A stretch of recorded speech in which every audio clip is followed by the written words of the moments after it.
I'm always learning from BGS how to navigate this stage of it. All right. So, because he'd get up there and just be like, "All right, what y'all want to talk about?" Damn. Yeah, that is me. It just as long as it works, man. Mhm. So we're talking about power, huh? Power, Yeah. man. And Oh, I'm, can and we I'm give a hearing, spoiler or Yes, weapons free.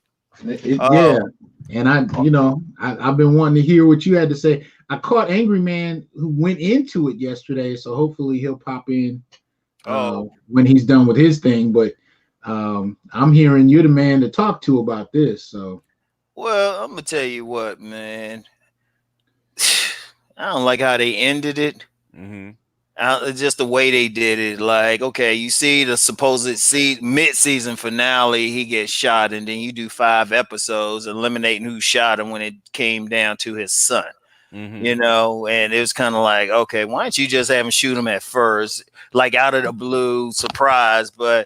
And then, I'm gonna tell you what with Power. The reason I watched it to begin with, like, if it was just some gangster show just glorifying the drug dealing game, I would have never watched it. Mm-hmm. The reason I watched it was about a man got caught up and he was trying to get out of the game. That's what made it interesting to me. Mm-hmm. right. That's the thing that made it interesting. And, everybody else trying to get him in. It was interesting. But as they kept stretching it out and out, I don't know where they jumped the shark at. Mm-hmm. That's the thing I hate. It's like, come on, y'all. Sometimes you just got to say, you know what? We're going to keep it 4 seasons no matter how. We're going to get it to the end. Whether they killed him or he walked away. Yeah. They should have just kept it there. But I mean, you start having spirits appearing on here. Yeah. People sleeping with whoever. And Tasha was a hoe. I mean, it's just like, God damn it. It's like, wait a minute. This is just too crazy. In other words, the original script's written for like 2 or 3 seasons because that's your arc. Yeah. And then all of a sudden it gets popular. I said, "Oh, we just ran out of material." Yeah, and that's what it looked like. Yeah. That's what it looked like. Well, the thing is, okay, when Ram's a writer, he's a fiction writer, and when you first have when you first come up with an idea, it has an arc, right? Yeah, and you have because as an author, you know where it's going to end. Okay, what beginning, middle, end, right? And basically, most good authors like Ram will come up with a concept and figure out what the end game is, and then write backwards. Yeah, right, and that's exactly it. I mean, no matter what you do, you have the end in sight. Now, the end in sight didn't. It could have been him walking away. It could have been him getting killed, facing something, but just kind of some of the stuff they were doing in there. You had ghosts showing up, like real ghosts. I mean, people killing.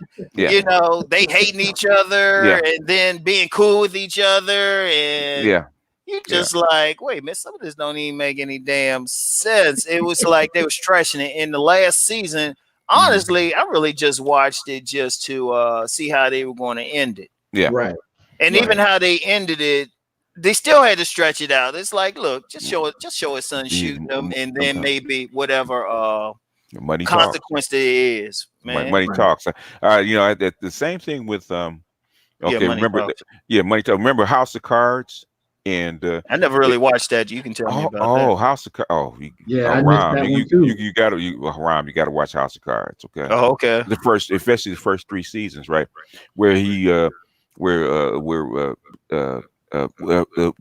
he's actually a congressman supposed to get tapped for the vice president, right? But he gets screwed by the president, and then so he goes on this campaign to conspire to get his seat, get to the White House, and so the arc is from him conspiring with his wife to actually go step by step to get into the White House, and finally, I think it's season 3 he actually does, and that's where it should have ended.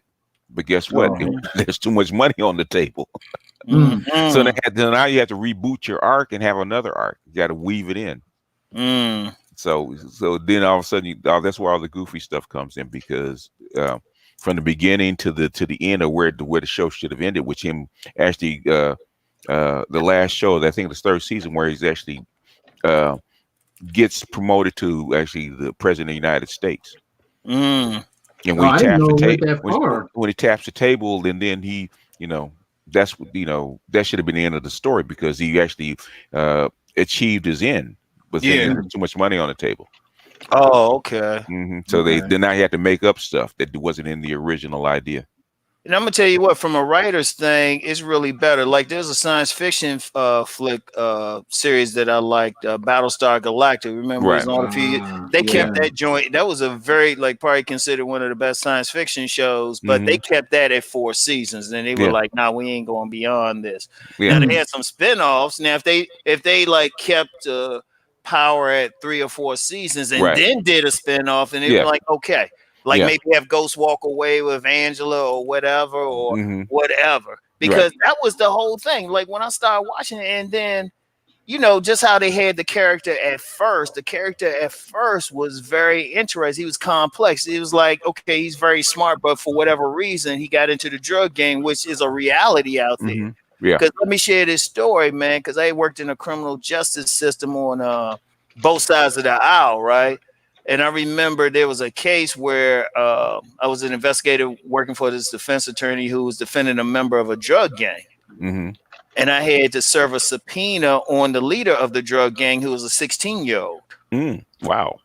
Right. So when I met this kid and handed him the subpoena, despite, some armed enforcers by him, he took this to me. He says, "That's a subpoena. Oh man, give it to me." But that 16-year-old kid had so much charisma. You put that same kid in business school or whatever, or in fact, if he was alive today, he'd probably be on the cover of some magazine. He was probably a real life ghost. Yeah. Unfortunately, somebody took that kid and put a bullet in him.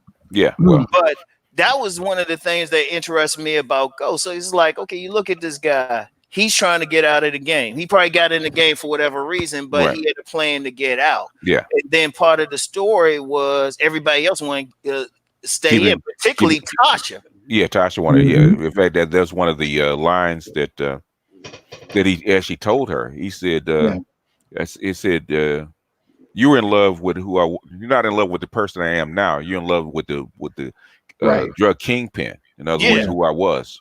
Exactly. And that was actually a good thing. And it was deep in a way, because it was like this dude had all this talent and he was like, okay, I'm trying to get out. But then he got all these people trying to pull him back in. And then he meets Angela and, this is an old love and everything. And all of a sudden it's like, oh, wait a minute. This is who I probably should have been with anyway. Now, when they did it that way, when they were developing his character that way, that made it super interesting, because it was like, because come on, let's be real.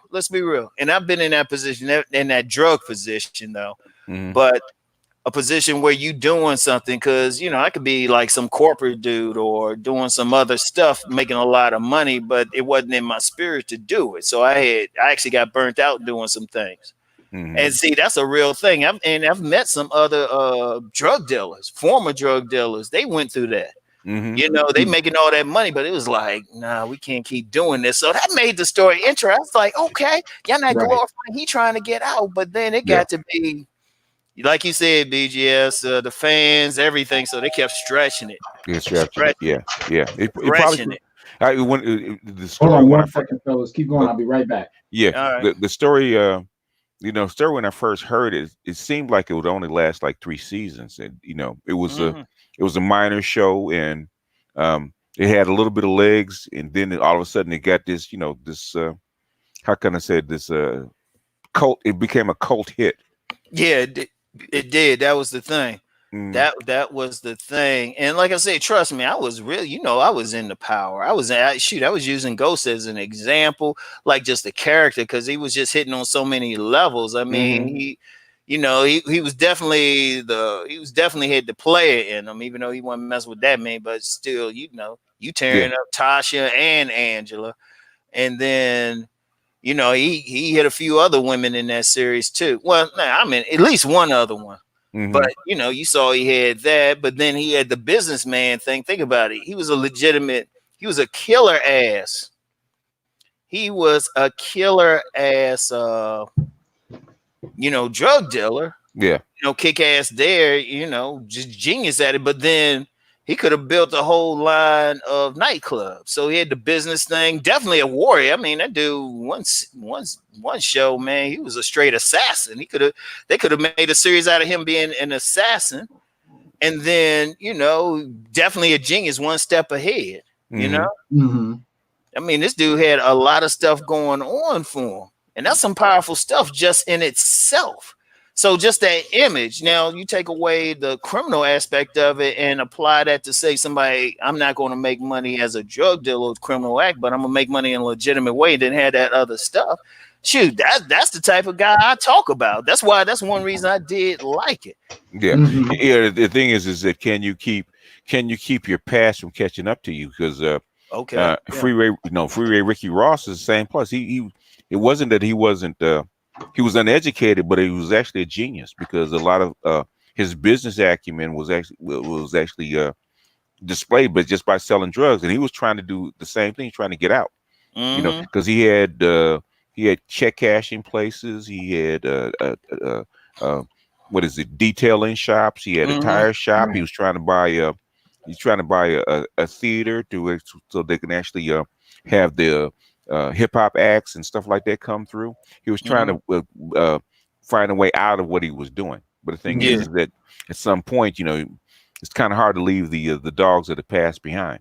Yeah, and that's a real thing. And like I said, I've seen some cats in the real world. Can't talk about them too much. Yeah. Who some actually made it out because see, that's one thing people don't realize. See, some people try to glorify that whole criminal life, but there's a whole bunch of dudes who maybe they might spend like some time in juvie, a little bit of time in jail. Yeah. And they'll come back, get out into it. But their whole thing is stacking that paper and moving out. You seen those dudes in the hood or something real smart. They actually low key and mellow. Right. They don't draw attention to themselves, but they using that intelligence to get out. Now, here's the thing. If they had that same intelligence and it could be more focused on some positive things, or at least some things that, doesn't run afoul of the criminal justice system, no telling where they could go. That's why I mentioned that little 16-year-old. I mean, he was the leader, and that dude had charisma. That dude had charisma out the yin yang. It was scary. He was just the coolest kid. I mean, I've handed subpoenas to other folks before to get him in court. That dude he was cool. He was like real calm and everything. Even when he took the stand, he was just like real calm. And I was like, this dude's 16. well, when you've had guns in your face, as a small child, being in court doesn't scare you. Yeah, no, and that's the thing. And I still say that actually makes me sad in a way because you could just look at this kid and tell, man, you put him in a business school, and he would actually, if he had been able to get out earlier or avoid somebody killing him, and he was actually calm. I read the story; it was in the paper. He was actually calm how he went through that. He went fight. He just got in a car with somebody, and he probably made his peace. But that kid, he would have been on the cover of something now, and especially you got some. With legalized marijuana and stuff in many states, he could have been that type, making the billions with some of these white boys. Yeah. And there's a lot of that kind of genius over the last number of decades that we've never got to see, which is why, even the show kind of surprised me because Ron, I came into it late. I think I didn't start watching until maybe the second, third season, but it was the whole idea of him wanting to get out the game that attracted me. Yeah. Now, what I did appreciate though is actually seeing a black man who could strategize and follow through on something and outsmart his opponents, which is not something you get to see every day. And that's a very key thing with the character. I say, like I said, the last season or the last few shows, I was just like, man, I think that might have been like some plan there or something just to make it look like, oh yeah, he fucked up, Right. It has to come to some kind of conclusion. And go ahead. No, go ahead. Go ahead. I was going to say, well, what about the whole symbolism thing is what got me, the first thing that got me is, the whole question of Tasha versus the one that got away. Right. And I could, you couldn't avoid the racial politics of that. So I mean, that's something you hear about in the manosphere and the red pill community, but you don't often see it presented like that on TV. Mm-hmm. So there was the optics of that, but at some point in the discussion, and probably especially when Angryman comes through, I definitely want us to get to the symbolism of the end, and what does it say about black men in terms of what the show is putting out there. But anyway, the optics of it is what got me. What did y'all think about the whole Tasha versus Angela dynamic?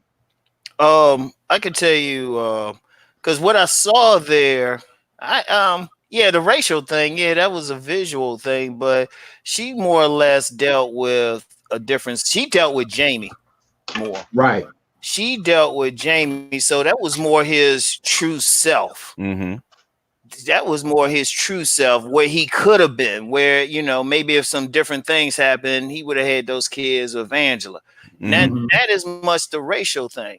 But then when he got caught up into the life, and then dealing with Tasha, like she said, I mean, even when he was trying to tell her, look, I'm trying to get out of this, and even though they would have made a lot of money with that car, with that club, she's more concerned about, I want you to be the best damn drug dealer. She couldn't, it wasn't enough for her. Because drug dealing, it's a lifestyle. Women, it's not necessarily money with women, it's a lifestyle. And she didn't want to give that up, even though I'm like, with those clubs, shoot, he could have went even further and then been totally legit. Yeah, but she was women, in my opinion, marry or get with the guy who they want to be. You are the man that they want to be. She was a drug dealer, and she liked she likes the drug dealing, like that kind of lifestyle, right? It's not just so much the money, but also the image and all the stuff that goes along with it. And he was the one to facilitate that. And that's how come you pick your woman for your mission. Yeah. Right. Yeah, and that's exactly what happened. And where he wanted to go, she wasn't going to fit. So he had to get another woman that's going to fit his new mission. Yeah, exactly. Because I mean, even at the end, like when she took the fall for his death, that was a deep scene when she took off that wig. Like, Angryman went into that yesterday, man. Hey, what's up, Angryman? Valdez, hey, what up? What's going on, fellas? Can y'all hear me? We got you. Yeah, man. Oh, okay. This Cool. the man right here, man. The Angryman going. I know that was deep. Man, I wanted to go into this, but nobody was talking about it yet. And I'm checking Angryman out. He was blowing it up yesterday, and then went smooth into it. I said, "Well, damn." Yeah, because there's something he told her. He said, you were just a chicken head, a neighborhood chicken head that wouldn't have been shit if it wasn't for me. He's right. He's right. Yeah. You fit into their lifestyle, and where I'm going, I tried to take you, but the thing is, you don't fit. Yeah, and that's why she was so dead set against it. She wasn't stupid. She knew that where he was going, she couldn't go with him. Right. She knew that. That's real talk.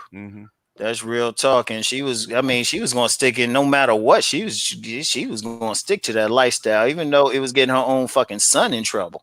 Right. It's like shit. That's why he wanted to. That's how come he wanted to take them, because he didn't want his kids to follow down that path. Yeah, and he was right, because she started selling on her own through the daycare as soon as they split. Yeah. So he knew what was coming with that. Yeah, that was, and that's a very important thing, because even just the symbolism of the relationship, that's why it's very important for a man, whether he call himself a player, whatever he call himself, to be very careful of the woman that he's going to deal with. That's why I've even said on my channel, if you're going to get a woman, make sure she fit into your lifestyle, whatever you want to do. Yeah, even. He'll be back on, but yeah, even if that's the important thing, because I think, and that's the thing, like I said, I ain't really like how they did the end and stuff, but then if we break it down into the character of Ghost and the characters and stuff, then I'm like, okay, yeah, this is some deep ass shit. I just didn't like how they wrote it. Yeah, well, they try to mix stuff in, but one, I was looking at some key things, right? Like was thinking, like, just before Tariq shot him, right? Is that he said something significant. He said, "Dad, I'm you." And you look, that was powerful. Now that was powerful. I'm you. And basically, if you think of the old symbolism of Pedius, right? Pedius Rex, right? Kill your father to be with your mother. So basically, if you think about it, I know where you're getting ready to go with this, Dr. John. I know where you're getting ready to go with this. Oh, Basically, is that not what happens in the gynocracy, right? Absolutely. Because in other words, they groom the son to take the father's place, right? Oh, Because my son will always love me, right?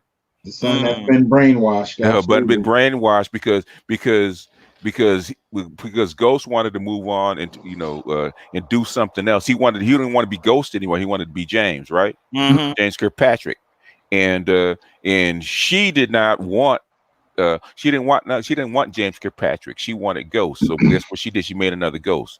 And at the very end, he said, "I did the same thing. I did the same thing you did to somebody else when he was standing in your way. I'm you." Yeah. Wow. Yeah, no, that was a deep part. That was a deep part. In fact, they supposed to be having a sequel that starring like the son. Even though people hate his guts, but I want to see how they work that. Now, is that the one with Method Man? Yeah. So Method Man is supposed to be Tariq. No, Tariq is going to be Tariq. Oh, he's still okay. I thought you meant like an adult Tariq. No, he's still. This is basically coming. This is basically coming up right afterwards. Yeah. If you think of the, I'm sure it had something to do with the writing. 50 Cent is clever, and and I'm sure it had something to do with the writing that basically you're killing your father and taking your father's place alongside your mother and taking his throne. So I'm just saying. Well, it's going to be really interesting to see. It's going to be interesting to see in that new series what happens when Tariq, because Tariq is being protected right now. On the regular show, he's protected because he's still a son. Yes. He's not a father. He's not a man. He's still a boy. Yes. And we already know once he, like a boy in the Black community, is used as a tool in most cases. But once he becomes a man, then he goes into the transition. Once he is Ghost, we're going to watch how they destroy him. He inherits responsibility now, accountability. Yes. He's not a boy. Yeah, and that should be interesting. And even though, like I said, a lot of people didn't like Tariq and stuff, but you know what? I wasn't really feeling the character until that one scene where he said, "I'm you," and that I was like, "Oh, okay." Yeah. And you think about it, it was like no matter what Ghost did to try to keep him out of that life, it was like he still got into it. It was just a natural thing. It's a natural thing, and basically, I hate to bring it up. Who the mother is determines where what direction the children are going to go. Yeah, and that's why he planned to actually remove his remaining two children from her presence. I think LAR movement laid it out just a second ago. I'll put it on the screen, but very, very clear cut. In terms of Tasha and Angela, the way they identified, you could tell just in that. But something Angryman said yesterday, man, that I was thinking about, and I really dug hearing was you compared it to other movies and films dealing with powerful fathers and sons, and you went straight to The Godfather, which made a whole lot of sense, but it really kind of revealed a statement unto itself about Black men and sons, the whole question of sons and fathers, in contrast to how other communities go down. And I think the whole influence of Tasha is the catalyst for that, but it really comes down to setting them against each other, which is what bothered me the entire run of the show, was Tariq not being able to actually appreciate what his father was laying out for him. And how, even if he was going to stay in the underworld, how the things his father wanted for him would have actually given him more options than the average cat. He wasn't old enough, and he didn't have enough experience with women to actually cut the apron strings. He believed what his mother told him. Yeah. Yeah, that was the thing, because I think he really started because he was still on his mother's side, which is a normal thing. You know, is a normal thing to side with your mother, because you know it was the whole thing with Jamie and Angie, because LAR Movement pointed out something, but like Angie, Angie always called him Jamie, while you know Tasha always called him Ghost unless she was standing in front of people, and that was deep to itself, you know. So those were very important factors there. And like I said, I could appreciate those story elements. Like I said, some of the other stuff, if they kind of like streamlined it and kept more focus on, but there was so many little things happening. You were just like, man, it's like, come on now, you know, because there was some important things. What did y'all think about Tommy surviving? Because obviously the whole question of the end series is who's going to make it out alive. And if anybody was going to catch a bullet, I kind of thought Tommy would be one, but he rolls away. Yeah, because all the daggers are actually pointed at other people, at people at closer to the top, which is Tasha, and which is Ghost. You know, Ghost. You know, to be a powerful man, you have to make powerful enemies. I got this guy in this. He keeps trying to troll for real. Yeah, you know, you got eyeballs, and don't worry about it. Yeah, you got mods. Don't worry about it. Okay, let me see. Yeah, Tommy, that was he was a little over the top sometime too, because that dude was putting bullets in everybody, man. And he was just that white boy who hangs around, you know, some brothers just that much, but. Yeah. Well, he was muscle. He was always muscle. Yeah. Yeah. And that's the way that was his role in that show. He was the muscle. Right. Yeah, that's true. Right. But he was actually a little, you know, over the course of the series, the way it starts, you don't think he's very bright, but you know, he demonstrates that later on that there's a little more to him. But he points that out in terms of his relationship with his mother, where he suggests that she loved Ghost more than him. And that she never really thought that he could achieve anything. So it's interesting to see the contrast, you know, in terms of how everything ends. Yeah, it just, you know, they you know, you got to remember it's still TV, and it's still people have to, you know, it's really difficult to wind all these subplots together to make them clean. And even at the end, I don't think it was particularly clean. You know, you have like 5 or 6 people wanting Ghost dead. Yeah. There was a lot of stuff, man. There was a lot of stuff. But the interesting thing, though, is even though people wanted him dead, most of the time when you got down to the bottom of it, he wasn't responsible for what they were upset with him about. Yes, he was. Yes, he was. I mean, with Tariq, a lot of what Tariq was upset about, you know, he even pointed out to Tariq, he kind of brought on himself. Yeah. Oh my goodness, Lorenz Tate's character. You know, he's trying to go after Ghost, but you know, Ghost actually did it on the up and up. It was just what I just kind of noticed was that, you know, people definitely had their gripes, but at the end of the day, you know, even with Tommy, you know, Tommy thought he was trying to kill him. He's like, man, I'm moving on to bigger and better things. That wasn't even the point. So it was like people had this, you know, this frustration trying to kill him. Who was that? So, go ahead, Angryman. No, go ahead. I was just trying to get everything right. Jumping at the crib. Okay. Go ahead. Yeah. Oh, that must have been feedback. Okay. No, it's just so that's the thing I was just trying to really get to is he wasn't quite the monster everybody made him out to be. Now that's not to say he wasn't a monster in his own right, but not necessarily what people thought he was. And even down to his when he's they're reading his will, you know, he kind of gave people things I didn't expect, you know, from the car he left for Tommy to, you know, even setting his mother-in-law up for a year, even though her first reaction was, that's it, a year. But I ain't expecting too many brothers to be leaving nothing for their mothers-in-law. So I found that interesting. The truth of the matter is, and I know a lot of people that disagree with this. Ghost wasn't responsible for a lot of the shit they were upset about. He was not responsible for. He wasn't responsible for Raina's death. That was Tariq choosing to be in the streets when he didn't have to be. Right. And if you look at Tariq's character is indicative, like that really was art imitating life. And I suspect 50 put that in there based upon the relationship he has with his son. Exactly. I agree with you.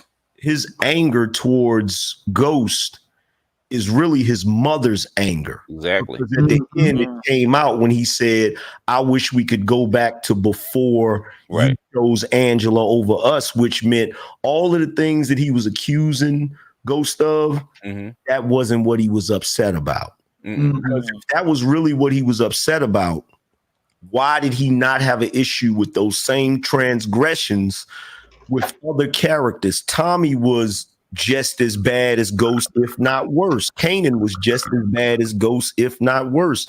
The Italian dude, Vincent, that he befriended was just as bad, if not worse than Ghost. Right. As far as Ghost character, everybody, based upon television standards, everybody's going to look at him in a moralistic way and say, oh, yes, he was a monster. He wasn't really a monster. He just was a product of what his environment was. And numerous times he's done things not only to save himself, but he's to save everybody else as well. And in the end, you saw what his true character was because of the things he gave those people. Well, even at the end, when Tommy was actually going to kill Tariq, he raised the gun. He said, "No, let him go." He said, "Let him go." He saved his life. Because he didn't want, it's his son. His son, the reason why I can't stand that character of Tariq is because there's so many things problematic with him. He's definitely an expression of what you see today. And the reason why I had brought up The Godfather, Michael Corleone was similar to Tariq in that he didn't want to be a part of Vito Corleone's empire. He didn't want to be a part of what his father did. If you watch that first movie, he says he says, when he tells a story about Luca Brasi, he said, that's my family. That's not me. Yeah. Right. So he didn't want to do that, which was the whole reason why he enlisted in the army, which, for an Italian family at that time is a no-no. You know what I'm saying? He was supposed to go to school and become a lawyer or some, which is what Vito actually wanted for him. He said, you don't belong here. But once situations took place where his father was in trouble, he stepped up to the plate to protect his father and then ultimately take his father's place. But he didn't take his father's place by usurping his father. He took his father's place by having the mantle handed down to him. Now, when you look at the way that played out in in Power, you have Tariq, pretty much is falling into the same category of Michael Corleone.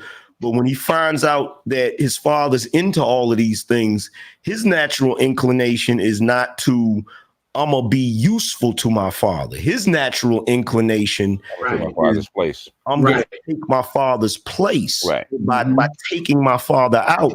Now, that's a direct indication of how Black men are not able to develop certain bonds with their sons because of the interference of the mothers. Now, if you watch the Godfather movie, there's one scene where the daughter gets married off to this guy, and the guy's sitting at the table and he's saying something, and the daughter, says something, and he starts talking shit to her, and Sonny says, "Hey man, don't you ever talk to my sister like that."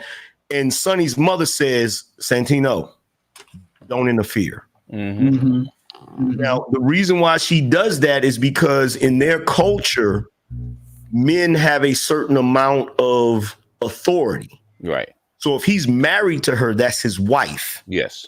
He's not supposed to interfere with that. But see, in Black culture, you don't have these same sort of things. There were numerous times that Tariq bucked up at his father and she put herself in between them, preventing Ghost from being able to check him. Right. Basically nullifying Ghost's authority. Exactly. You see, so you all of a sudden you have, and that's the whole one parent being played off the other. The moment he saw that interference with his mother, it's like, okay, mom is on my side. She's not on his side. But mom is running the family. Exactly. Because she put Ghost in check. Exactly. And then Ghost allowed her to put him in check. Yeah, because in that part, that's him actually trying to be a better man. And on some, well, you know what? I'm gonna just fall back because I don't want to scare everybody. It wasn't Ghost being a monster that ultimately was his downfall, in my opinion. His downfall was not being a monster when he needed to be. In my opinion. I can see that. I can see that. I can respect that. I can respect that viewpoint because I can see it. Because I like how you like breaking it down. Because I'm seeing, like I said, just during that last season, especially, I was like, man, I was just trying to see how it was going to end since I liked it at first and stuff, man. But they were just doing too much. But you got a very good point there, Angryman. Well, I mean, think about it like this. Yeah. What happened when Kanan realized that his son was trading on him? Yeah. Oh, yeah. He took him out without hesitation. Yeah, he did exactly what men of other cultures would do. Asian men will do that type of thing. If they violate the family. Yeah, if their son is not, you know what I'm saying? Even when you go back to The Godfather, look at what Michael did to Fredo. Oh, yeah. You see what I mean? Like, but see, in other cultures, even when we see that in movies, in other cultures, it's like the men say, okay, well, we understand why that took place. We understand why that happens. You can even take it to The Sopranos. You look at Anthony Jr. Anthony Jr. was a disappointment to Tony Soprano, but they didn't structure it to where, like, all throughout that show, Anthony Soprano is what he is, a pampered kid, which is what Tariq should have been. Tariq would have never really did all of those things. And if he did engage in that, Tariq, it wouldn't have been Raina that would have ended up dying. It would have been Tariq that would have ended up dying because he was not built like that. Yeah. He was a pampered kid. But that's my biggest issue with the show. My biggest issue isn't so much with the writing of the show. It's the hidden message that they're trying to put behind the show, which is that if you have a black man who comes from humble beginnings and has a meteoric rise, you understand, everybody has to form up to stop him from gaining true power. Because when he was a drug dealer, he had a degree of power, but it wouldn't be until he became lieutenant governor that he would have had some real power. And everybody knew we got to stop him before he becomes lieutenant governor. You know what? That's deep, man. And that's deep because he was going to another thing. I mean, it'd be interesting because they supposed to have a spinoff starring Tate. Yeah. So it'd be interesting how they. Yeah. Okay. So it'd be interesting how they play that. But Angryman has a very good point there. It's like, because people getting into it, some people may be even identifying with it, but you say, okay, we can't give him ultimate power. We got to do something. He can't walk away, happily ever after or everything, get everything. And, deep down, the powers that be, they know that sending a subtle message to, like, any black men, regardless of what profession that they're going to get into. See, that's getting that, and see that that's taking it to a deeper level because we got to remember, no matter how entertaining these shows are, it's still all propaganda at some point. Absolutely. Mm-hmm. Absolutely. You know? And that's one of the interesting things about it. When you look at the 20th century, there were whole groups of people that got to transition into being white. Whether you're talking about Jews, Italians, East Europeans, in America, they transitioned into being white. And so when I look at the Godfather series, one of the things I see is this whole question of, can they transition into legitimacy, right? Mm-hmm. Can they and that seems to be the struggle throughout. But it's interesting what Angryman just pointed out with the death of Ghost, is that it's right at the point where they're preventing that transition into legitimacy. He's actually about to get real legitimate power. And he even tries to explain this to Tariq. He's like, look, man, even if you go to jail, once I'm in position, I'll get that taken care of. But Tariq is stuck on this little boy emotional kind of framework of, well, you promised to take this time from me. And he's like, you know, he can't seem to get across to him. How dumb is that? I'm going to give up this elected position to go to jail for you, as opposed to send you to a cushy, light level, you know, prison and get you out early and it's done with. Like he couldn't see the difference between that. He couldn't see what legitimacy would have been able to do. So it's interesting that the show ends at that point. Yeah, and it's poetic justice that here you have Ghost, who has gotten away with numerous murders. Right. Numerous murders that could have definitely got him the death sentence. And it was his death that got Tasha locked up. You see what I'm saying? Because it's like, you know, I'm watching it with my girl and she made a very interesting point. She said, that's funny. They did all of that. They did all of that while Ghost was living. Because I said Ghost was the one that was protecting all of them. And she said, you're right, because they did all of that while he was living and nobody got in trouble. They get one body and it's falling apart. You know, and you look at, and, you know, I see somebody said in the chat room, Dante said, don't forget Tommy killed his pops. Well, this is what you gotta realize. Tommy's not a white guy. Tommy's not white. He's white as far as his color and his race. Right. As far as his upbringing, he's not a white guy. He grew up with a single mother who was, you know, had all of these different habits. She had habits similar to what, you know, a lot of single mothers who are black have, and he grew up around black kids. He functioned like a black guy. So he was under the same sort of pathology that Ghost was under. It's not like he came from white culture. He comes from black culture. So of course he's going to be affected by the same things. But I did find it interesting that they allowed him to survive. Yeah, that's another show coming too. So it'd be interesting how they're going to handle that, you know? Wait a minute. How many shows are they spinning off? At like least 3. Oh, somebody said 5. Okay, there might be more. I know at least 3. Tate, then book 2. Wait a minute. Damn, how many are they? It might be 5. Wait a minute. Okay, Tate's getting 1. Then they got Ghost book 2 with Michael Rainey, Tariq. Okay. And they're going to do a prequel with Kanan. Yeah. Oh, okay. That makes sense. They're going to milk that. And then they got Tommy. Yeah. Is there another one outside of those 4? I don't know. Somebody said 5. It could be the way they roll it, man. And they really messed it up, in my opinion, because book 2, Ghost, they should have had Ghost get shot, but Ghost survived and still ended up becoming lieutenant governor. And they could have moved into that. You know what I'm saying? They could have moved into that. And, you know, to me, that was a missed opportunity. But, you know, for the purpose of television, the villain always has to die when black. But is there, let me ask you this, is there also a statement that, you know, we can never be legitimate? We can never really have power. Do you think that statement is in there? Oh, that's definitely that's definitely the statement. Yeah. Like I said, propaganda, no matter how entertaining it is, remember, because they realize, the powers that be realize those images are going in. Because like say Ghost did, like somebody, they just wrote it straight, they ain't go all these seasons, and Ghost like legitimately gets to a place of power, keeps a family intact, even like works things amicably out with Angie, and then got Tasha cool for some reason. That sends a message, and you see that just like that TV show back in the day, A Different World.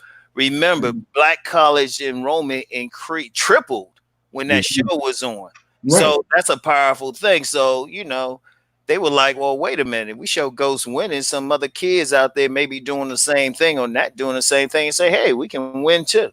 It's always propaganda. It's always. Well, Bedrock 82 compared it to Good Times. You know, like they always fell short right at the end when something was supposed to happen. I mean, yeah, that, you know what, that's the funny thing about it. And that's what the trope reminds me of. It's the trope of every time a brother is getting ready to overcome those insurmountable obstacles. You have to figure out some kind of way for him to fail, even though one of the writers of the show is a ex-drug dealer turned multi-millionaire turned legitimate businessman. Hell, we got one guy that's a billionaire right now who's an ex-drug dealer. So it's ridiculous. And I believe that's what one of the things that nobody is pointing out. I believe that them killing Ghost turned off a lot of people. Yeah. Because it's not even realistic at this point. Because when you look at it, at the end of it, he was a candidate for lieutenant governor. Right. He's at the freaking club alone. That doesn't make sense. It doesn't make sense at all. Yeah. The LAR movement said that Tariq has to be the father now to his little sister. Now I don't know. Are they doing anything with Tasha? You know, is there a separate show? She's going to be in book 2 Ghost, because they already showed her. She's in prison and stuff. Oh, okay. And I didn't see it.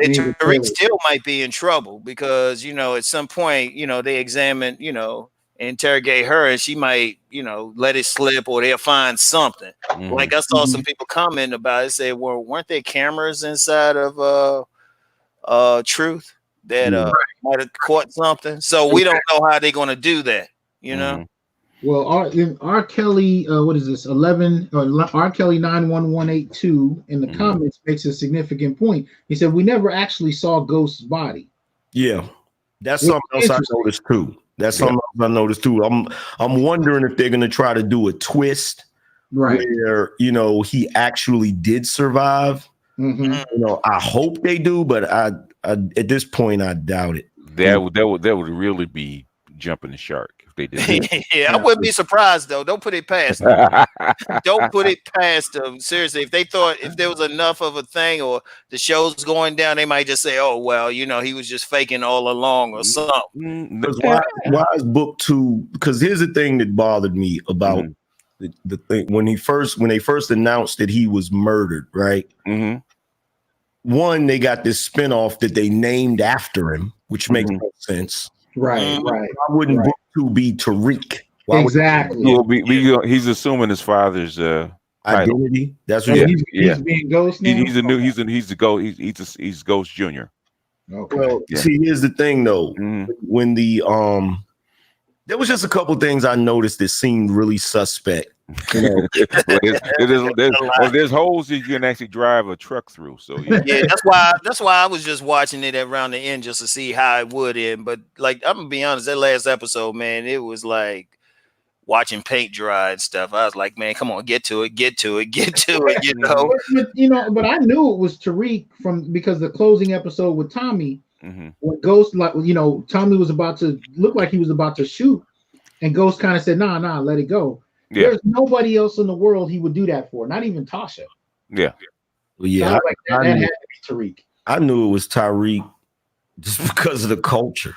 Yeah, that's true. I knew it was gonna be his son that brought him down. I just knew that shit, and I'm just sitting there looking at it like, wow. But what bothered me is right before they did the who shot Ghost shit, that episode when they show him getting shot and he's falling in slow motion.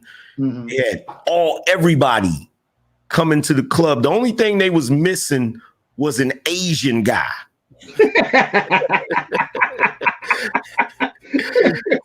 the mother of his children was coming for him. Who was white was coming for him. His Latin girlfriend sister was coming for him. The Latin cop was coming for him. Like it's the only group.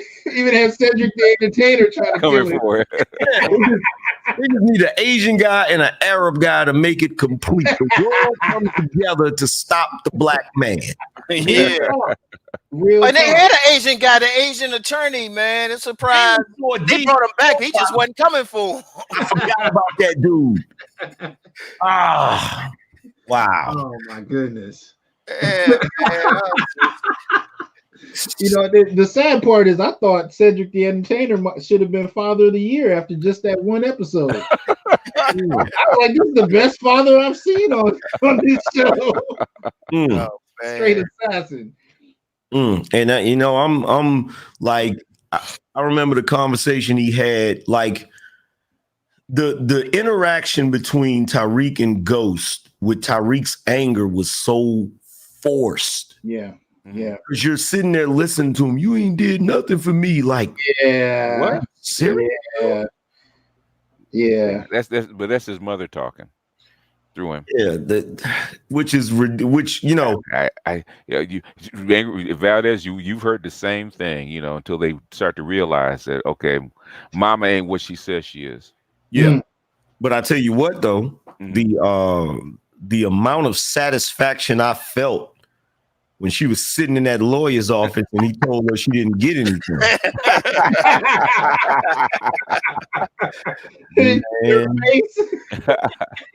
The look on her face was priceless because I could hear her thoughts. Maybe we didn't plan this out properly.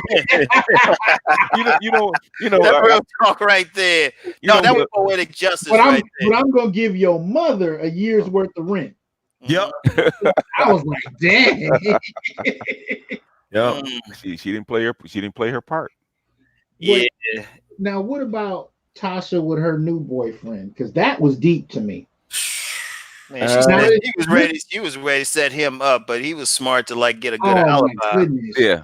And it made me think just how, you know, paranoid brothers have to stay, where he actually said, I'm gonna go into this liquor store and buy something to be on camera and have a receipt with a timestamp. Yeah. Like that's deep that you have to prepare every moment like that. Because you know who you're dealing with. The thing is, if she was Susie Q that was innocent, you might have gotten caught up, but you know who she is. But it didn't even have to get that deep because I was in Best Buy today and they offered me an email receipt. I said, no, print it out and put it right register the door. Yeah, because that's how we have to process things. You know what I mean? So I wasn't even going with somebody to kill their husband. I'm just at the store. Yeah. It's the same logic, you know? Yeah. Yeah, well, that was one of the things though with her character. She wasn't really that smart. She was trying to do all this slick shit, but it seemed like she was just getting played a lot, even by that attorney. Because that attorney had left at first and then came back to get killed by ghosts. You know, they were just going to hit her. Like I said, she was just on some hoe shit. Well, you know, black women always think that they're smarter than you. Yeah. Well, the thing that got me is how you could make love to a dude where you know the police are coming through to get him. You switched out his gun for another one. Doctors, stick around, man. The succubus. The succubus, stick around. Stick around. the siren call, man. Like it's you know, like the whole time I was watching the show, and you know, my girl watched the show faithfully, and I used to say all the time, I'd be like, man, Tasha ain't shit. My girl no, she ain't. She didn't understand why I kept saying that, and then like the last part, like the last episode, she was watching the last episode. I didn't see it that night because I was up all night doing the panel. And then when she was watching it, I had to go pick my father up from the airport, so I didn't see the last part. So when I came back, you know, she was speaking in reference to her trying to set the boyfriend up. She looked at me, she said, you know what, you're right. Tasha, shit. Well, check it out, though. I saw that. You saw that the very first episode just because Ghost didn't give her a little bit of attention because he trying to run his club. and she up there, she like flirting with what was Kanan's name? Yeah, Sean. And that's the main reason why. That is the main reason why I did not charge up Ghost for getting with Angela. That's the main reason why, because she was already a disloyal chick. You feel what I'm saying? And I understand what Ghost's situation was. Ghost's situation, he was in love with Angie first. Yeah. But Angie went away to school, and Tasha just ended up being a placeholder. Yeah. If you really want to be honest, she just ended up being a placeholder, and she was suitable for, like, if you're a drug dealer, you know what I'm saying? You have trust issues. That's true. You think? If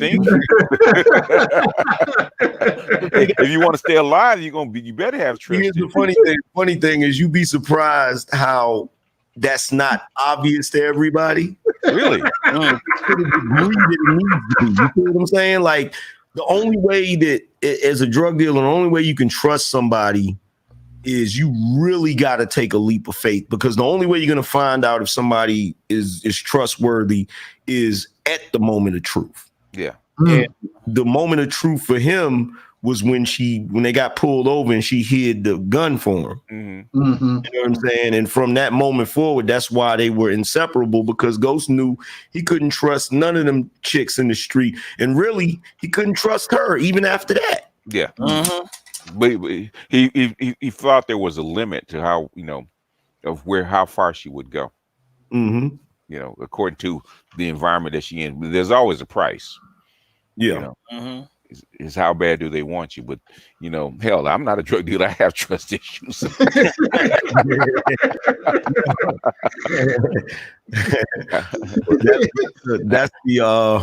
the plight of the modern day black man. Yes. Real talk. All right, some of that was just jarring coming out of the story, but it's the same thing, and I think that's what really kind of kept me watching it. You don't have to be a drug dealer. You don't have to be running for lieutenant governor. None of that. And the same dynamics still play out. Even the father-son dynamic, the tension between fathers and sons in the black community. You could still kind of see the same dynamic. I mean, even for me, it took until adulthood for my father and I to really connect. So a lot of that is stuff we actually experience. Yeah. Because it's embedded in the culture, and I think all of it, unfortunately, stems from antebellum slavery and the role that men play. The role that we play, which is really more like being sperm donors, and the culture does not really allow us to have those deep, meaningful bonds with our fathers. Like you can even see it in sports, where if you watch the NFL, if they put a mic in front of a black guy, right, the first thing he's gonna say is, hey mom, or who do you owe your success to? And they'd be like, first I want to thank God, but if it wasn't for my mother. But if you put that same microphone in front of a white guy's face, he's gonna talk about his father. Yep. Yep. I don't even know why black women try to deny that there's a gynocracy in the black community. It's apparent, it's apparent, even down to the the little case with Snoop Dogg and what's going on with Gayle King. The power structure came down and slapped him back down to get back in your place. Well, he already knew he was out of pocket, which was the main reason why he asked for permission to call her a name. Yeah, he did ask for permission. That bothered me. I wanted him just, if whatever you're gonna say, just say it. Yeah. But I noticed he actually did take a moment out to ask permission. Yeah. Because he knew better than that, which is why once he came back to say what he said, why would I want something to happen to a 70-year-old woman? I was raised better than that. Right. I get what he's saying. Most people would think he just means why. Well, what he should have said is, why would I want something to happen to a 70-year-old? Mm-hmm. It should have just been a 70-year-old woman. It should have been just a 70-year-old. Yeah. Mm-hmm. You know, but you know, we already know what that is. Yeah, it is. Yeah, it's their conditioning. Yeah, absolutely. And watching the various chats that went on, at least on my Facebook page, the thing that blew me up was how many women would come in and make the argument that there is no gynocracy and it's just individual case by case kind of issue. Mm-hmm. And then seeing black men come in and argue the same, using similar kinds of shaming tactics at other black men. Mm-hmm.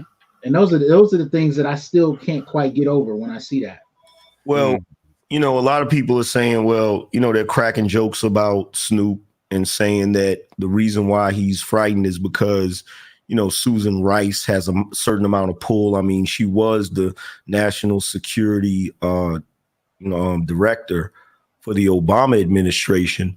But just like I said yesterday, these guys want to say that the gynocracy doesn't exist, you know, or, oh, you guys are afraid of white supremacy and, you know, we're not a threat to you. Well, if that's the case, how is it Snoop is so frightened of Susan Rice, who was the national security director for the Obama administration? That administration isn't even in right now, but he's not afraid of the president. Yeah. He goes on tirades. He goes on classic rants and tirades, calling Trump everything under the sun. He's not afraid of him, but he's afraid of this black woman. Yep, that's your conditioning. Well, quick shout out to the people listening. We got, according to this, it looks like 369 people. Y'all can click the like button. That would be good. And hit the subscribe button while you're at it. Subscribe button. Subscribe. Thank you. Yeah. Go ahead. I didn't mean to interrupt you, BGS. No, and also, you know, like say, donate to your scholars. You know, support your interests. Exactly. And now the crazy thing about the Snoop thing. So you see this playing out constantly. It's the same narrative playing out constantly. And it bothers me because if we never get to a point where the concerns of black men in reference to how black women operate are never taken seriously, the race is doomed. It's doomed, period. There's going to be no, because every single time we point something out, and this is a prime example of it, what Gail did to Kobe was despicable. It was egregious. But it's par for the course, though. And see, that's the problem. The problem is if every man who achieves, if every black man who achieves greatness is going to be torn down because of some past indiscretion, then no black man is ever going to get any props, because it's just like, I think it might have been Eddie Griffin who said it. He said, nobody leaves the game. Nobody leaves it clean.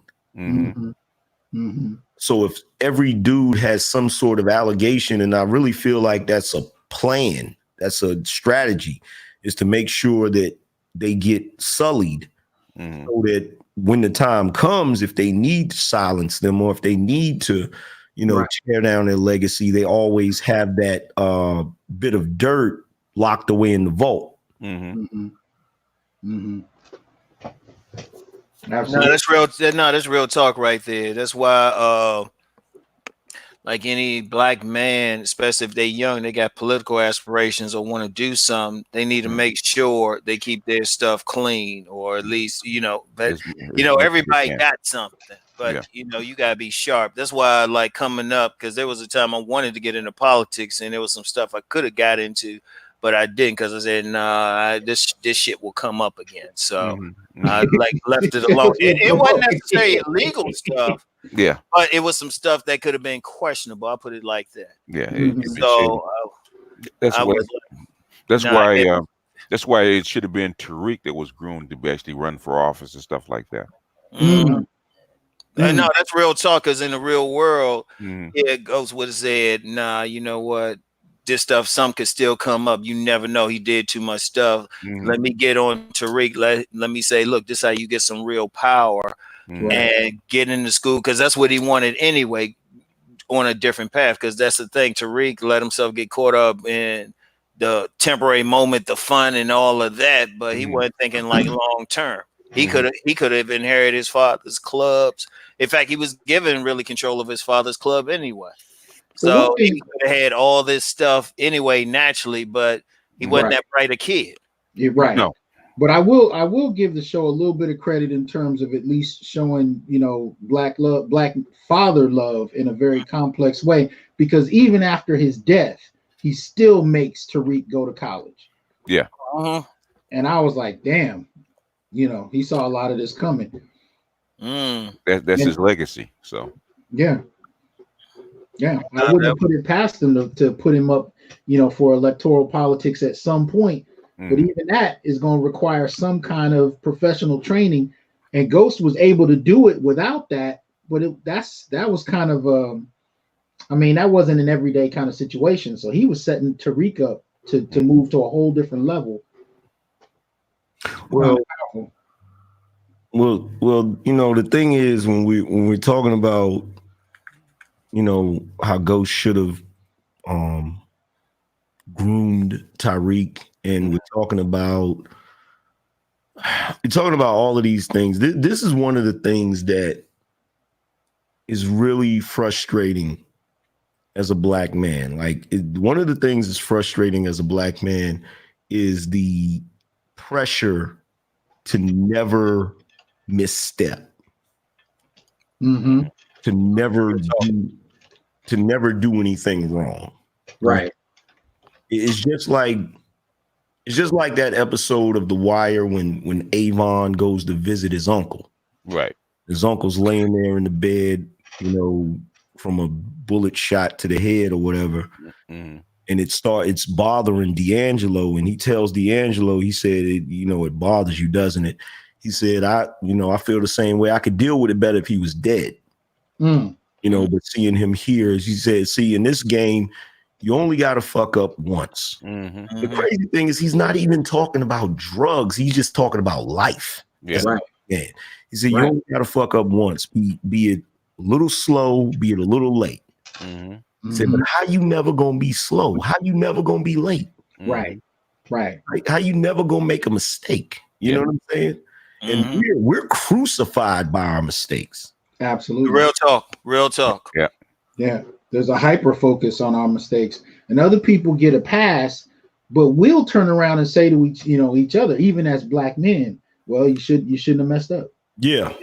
That's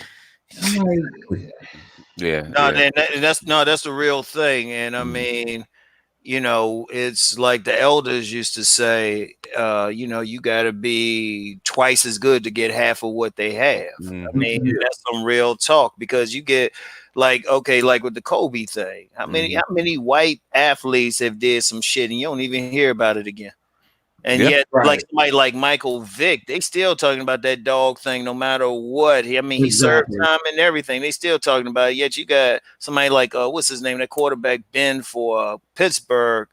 You know, he was actually charged. Well, he was charged. I don't know. I forgot how the case turned out, but still, it's on the record. And it's like, you got plenty do that. In fact, you've had cases where some white men have actually like committed some crimes, rape, everything, and still get some probation or something. Yeah. Convicted, but still get some probation or something. Yet if that was a brother, we're going to hear about that years ago, no matter what the brother did to like pay for the crime. Man, the other day I posted an article written, I think it was in the New York Post, about how Kobe was not a rapist, right? And within the first few comments, somebody posts in this huge post about how Mike Tyson was a rapist and went to jail. Had nothing to do with the situation, nothing to do with the conversation, but they still found a way to invoke it just to put out there again that black men are inherently guilty, are inherently criminalistic, and inherently rapists. You know, it doesn't go away. It stays with you even when that's not even the conversation. Nobody brought up Tyson. Yeah, well, and that's not like there's not plenty to talk about there, but that wasn't even the point. As Dr. Curry says, America needs its Negro. Absolutely. Absolutely. Yeah, so that's the whole thing with that. So that's the thing, because it's like you just gotta be sharper, but that's going some people gonna get caught up in that, because sharper, that means, hey, we coming up with it better. That's the one thing. That's the one thing. So when we still make those things happen, it's like, oh wow, we can't even get them on that. But even then, some brothers doing some stuff. Watch out to be set up, though. You know, watch out to be set up. Pay attention to that, right? Unless you just in that position, like when Marion Barry in D.C., they sent up that woman to set him up. Yeah. And he still got support. We already knew everything about Marion Barry. He was just doing so much that didn't even bother everything. But you know, sometimes that's a rare case where, you know, it didn't really hurt him at all. But in many cases, it will hurt. So just got to be sharp about it. Think about it. If you got some moves, like any brother going to do something in life, you got to plan ahead. Can't be haphazard. Got to think. But then that makes the brother sharper. That makes that iron sharper. So yeah, if he gets the right counseling, because you know, you don't know all the stumbling blocks. I might ask, basically tell you where they are. If you don't, you know, you're gonna trip. You're gonna trip. It's just inevitable. You're gonna trip unless somebody guides you. Yeah, and that's true too. That's true. You know, that's why some younger cats need to be listening to some older cats. We done seen everything. We done seen it. We telling you some stuff so you don't make the same mistake. Yeah, whether you agree or not, actually, we're just giving you stuff to actually look out for, because it will come up. Okay. No, it will come up, because I mean, this is some deep primal stuff. You know, this is some deep primal stuff. Like everything Kobe did, everything, somebody's like, we still gonna go after him anyway. You know. So it's like, wait a minute. Even with that so-called rape thing, I mean, please, they done looked into that and stuff. It shouldn't even be like brought up. I mean, you know. And I hadn't heard it publicly brought up in over what, 15 years? Like exactly. Yeah. You know, but it wasn't even a week yet. I mean, I think it started the same morning, didn't it? It started as soon as they confirmed that he was dead. It started. Yep. Twitter was live and like I said, I had a YouTuber, you know, the body, you know, the body he was just confirmed dead, and they were going in on him. So they said, my goodness, it was the hatred. I didn't think there was that much hatred for Kobe Bryant. I really didn't until then. Well, I don't think they even hated him. I think he's just a symbol. Yeah, for black men, absolutely. And it didn't matter how much good he did. It didn't matter how he carried himself. It didn't matter what he accomplished. It didn't even matter how he treated women or his own daughters. None of that mattered anymore. None of it. And when the question of him being, you know, innocent actually gets affirmed by, you know, an institution like the New York Post, then we got to switch over and talk about someone else who is, you know, who must have been guilty, Mike Tyson. So it just becomes this kind of inescapable dehumanization that black men, you know, are, and we're so familiar with it. It doesn't surprise us in the slightest that it's happening. It doesn't surprise us. And I think that is I think that's the biggest problem too. I think we're so desensitized to it that it actually renders us in this state of apathy. Yeah. We're not outraged enough to where, I mean, in my personal opinion, we should have some sort of anti-defamation league, in my opinion. Yeah.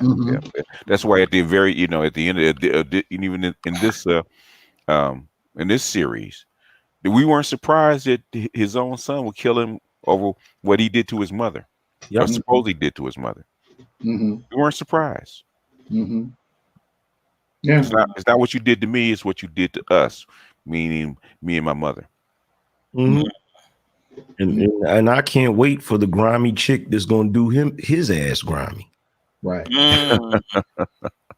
Well, remember that one episode that girl played him when he was at that school? She straight played him. You remember that? Yeah. Yeah, she straight played him. He thought, she saw he was getting into her operation. She got into his and got him set up and everything. And he got played a lot in that series, and that's amazing that they would like do a part 2 based on him like he was sharp, because he wasn't. It was like he was just constantly played. Yeah. But I hope they go the Patrice O'Neal route, because I remember when Patrice O'Neal was talking about his mother, and he said, I really understood things when it dawned on me that my mother was my father's woman.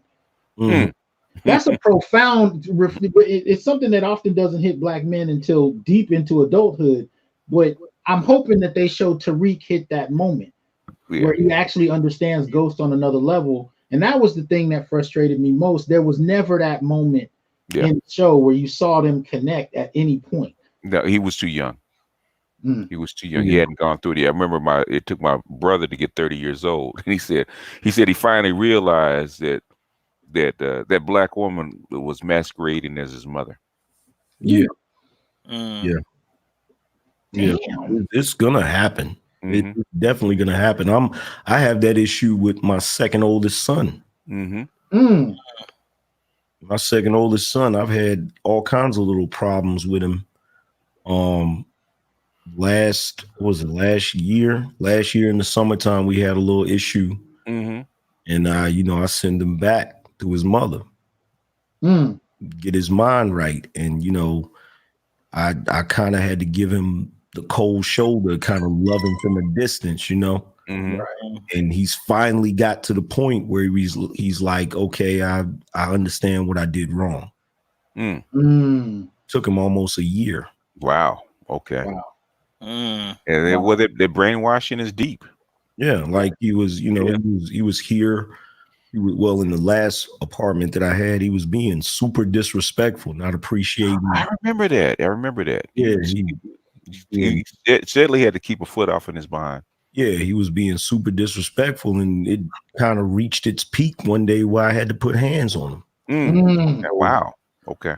So you had Tariq laying all over the table at that moment. Yeah, I had Tariq up in here. The only difference between me and James is I wasn't gonna wait until it turned into a monster. That's real talk. Okay. I showed my, I showed my force. Like, look, this is how I go down. Like, I'm not playing these games with you. You know what I'm saying? So, he's still who he is. Right. Because just like Ghost, you know what I'm saying? Tariq has Ghost in him. He has me in him. So I know why he acts that way. I know why he operates that way. But a lot of it has been fueled by his mother. Right. Well, that's why I wrote a blog piece. Probably about a year and a half ago. I wrote it to Generation X Black men. And it was about I called it Why We Were Fatherless, and shout out to BGS for reading it. He actually read it in a video for folks, because he told me people ain't gonna read. He's been telling me that for years. But he was kind enough to read it. But one of the things I was trying to say is, all right, I'm Generation X. We grew up complaining about our fathers and crying about them being absent. But I'm in my mid-40s. There's a point where the narrative changes, because now I get it. And I can actually look back at the 60s, the 70s, the 80s. I can see my father's generation, and I can understand in a way I couldn't as a child what exactly they went through. Yeah. And a lot of the stuff was kind of new at the time, no fault divorce and all of that. So they didn't fully grasp what was happening to them in many instances in that moment. But fast forwarding to 2000 and whatever, I can now look back and say, okay, I get it. And I sat down with my father. I sat down with my father's best friend. And by the time I was done explaining where I'd come to and what I understood, to see my father and my godfather actually shed a tear, because they were like that. Nobody in our son's generation actually ever articulated that they got it. You know what I mean? And that's that kind of moment that that we need to actually get to, man, because we're grown ass men, and we get it. But a lot of brothers I meet don't. Yeah, like I've actually forgave my father for a bunch of shit. Right. Because I get it. You know what I'm saying? Like, I get it more. Like, the crazy thing is, now that I'm an adult, I see, like, I wasn't really raised with my mother, thank God, but I can see her issues. Mm-hmm. And I can look at my father and see what he probably had to deal with. Not only in her, but just in women in general. Right. You know what I'm saying? So I really can look back at it and say, okay, I see what, but I never was on some, you know, my dad, this, that, and the third in reference to my mother. I never really got in between that. You know, neither one of them like each other to this day. But my issue with my father was what went on between me and him, our little back and forth, our little disagreements or whatever. But I understood it after I got older. I said, okay, I completely understand this. You know what I'm saying? And I told my son one day, I said, look, I said, whatever issues that we have between me and you're going to have to understand one day that you're going to have to make peace with whatever you got against me, because sooner or later, your son is going to have to make peace with you. You know, whatever it is that you know, this cycle has to come to a stop. Like it has to come to a stop, some way, shape, or form. But I get the impression that all three of y'all came to understand this earlier than most. I didn't really get it until I'd say mid 30s. You know, after my wife passed, I was able to really kind of stand outside of what I thought was everyday life, and I started to see things I never did. But Ram, BGS, Valdez, all three of you strike me as brothers that came to these conclusions fairly early. Is that accurate? Yeah, you're forced to. Yeah. I came to that conclusion at 19. Mine was 11 years old. Yeah. Well, my father wasn't in my life, but I had early, but I had a lot of surrogate fathers ranging from Cliff Huxtable to a real life ghost. So I saw a lot of angles and stuff, and every single one, regardless of what side of the spectrum they on, made sure they told me some right shit. They didn't tell me I ain't have any issues with them. Well, most of them, and even the ones I might have had some issue with, there was some tough love there, I ain't gonna lie. But even then, I learned from them. So I had something similar. Like I said, I was raised mostly by my grandmother, and would go back and forth to my father's house. It wasn't until I turned 18 that I started being around my mother. And at the time, my mother was married to my stepfather, who very intelligent brother, from Brooklyn, just like my father, but he had a master's degree in psychology. Very intelligent brother, but unfortunately in that part of Virginia, because he was such an opinionated guy, like if something happened that was racist or something, he would write a freaking article and put it in the newspaper. So they kind of blackballed him. He couldn't get a job in his respective field, so he had to become a owner operator, like a truck driver. And I watched the interaction between him and my mother, but I watched it from the position of being an outsider because I didn't have that bond with my mother. So I'm literally watching things go on. I'm watching as my sister, who does have that bond with my mother, do little nitpicky things to start arguments between the two of them. And I'm watching how my mother was taking my sister's side, even though my sister was dead wrong. Wow. And I remember feeling like being on his side, even though this is my mother, because I'm like, I see what's going on. It finally reached its peak where my sister did something really disrespectful to him, and he got upset and angry and, chastised my sister. And my sister went back and told my mother that he hit her, which was a lie. Wow. And then they got into this huge argument that ultimately ended in them getting a divorce. And And it's like, you know, and even to this day, you know, my mother, you know, she's where she's at, you know, she's disabled, so she can't work anymore. So she has an apartment, you know, small apartment or whatever. But him, from there, he went back and got his doctorate. He has his doctorate now. He's still a owner operator. He has his freaking house that's out of this fucking world. And I'm just sitting there looking at it like, you know, I see where the problem is, even if she didn't see where the problem was. You see what I'm saying? And it's like, you know, and then you have my sister who's in her situation where, you know, she has a little job, menial job or whatever, and she's finally able to get her a small house or whatever. And one day she was complaining about struggling. This is back when she was still in her apartment and couldn't find work or whatever. And she was sitting there literally complaining about being in the struggle and how life is tough and all of this.